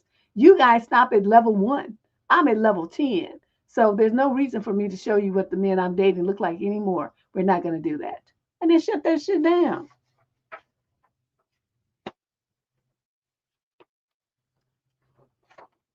Just shut it down.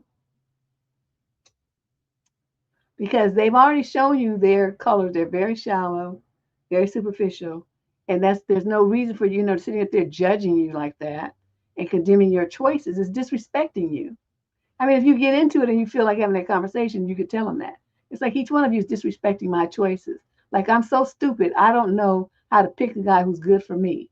You're looking at a picture and telling me I could do better based on what he looks like. That's not what's going to keep me happy in a relationship. That's not what's going to love me. That's not what's going to make me feel fulfilled. That's not what's going to console me when I'm upset. That's not going to make me laugh. I don't, that's like such a shallow thing for you to focus on. So it just makes me feel like there's no point in me showing you anything about telling you anything about the men I date because you're not going to get it anyway. You stuck on stupid. Who knows? I wouldn't, I'll pick a man that my friend thinks is good for me. I don't really care. That's, you like I said, that's the inner directed and the outer directed. Are you going to pick a man that sort of gets approval and the buy-in and the affirmations of your good choice from other people? Are you going to satisfy yourself? If you say so, see, she's inner directed and her friends are outer directed. So there's an innate conflict right there. They're never going to understand what she's talking about because they're silly and shallow. It's unfortunate for her to have friends like that. So anyway, yeah, we finished our show. Yeah. Well, she don't sound like she's really letting them do that, but it must be getting into her head because now she's starting to doubt, she's questioning it. But you don't question your friends and what they like. They're entitled to like whatever it is that they like. They don't have to like what you like. There's no law saying that. So you like what you like and just let them, do their thing. Okay. So anyway, that's our show for today, for this week. We'll be back one day next week. I don't know. Hit the subscriber button and the instant notification bell because you just never know what day I'm gonna schedule the show. I have to keep changing. I have good intentions, but if Candace doesn't finish it, or I get stuck in a meeting, or stuck in traffic because there was an accident, then that kept me on the freeway for like an extra hour and a half, missed the time. It's just been interesting. All kinds of stuff's been going on. So I keep having to move the day of the show. But I liked that everybody showed up. Please check out some of the new shorts that we have up on the channel. If you haven't seen them yet, I've been just like going through it, just been loading up stuff right and left. So you guys have a good the rest of your weekend, and I will see you soon.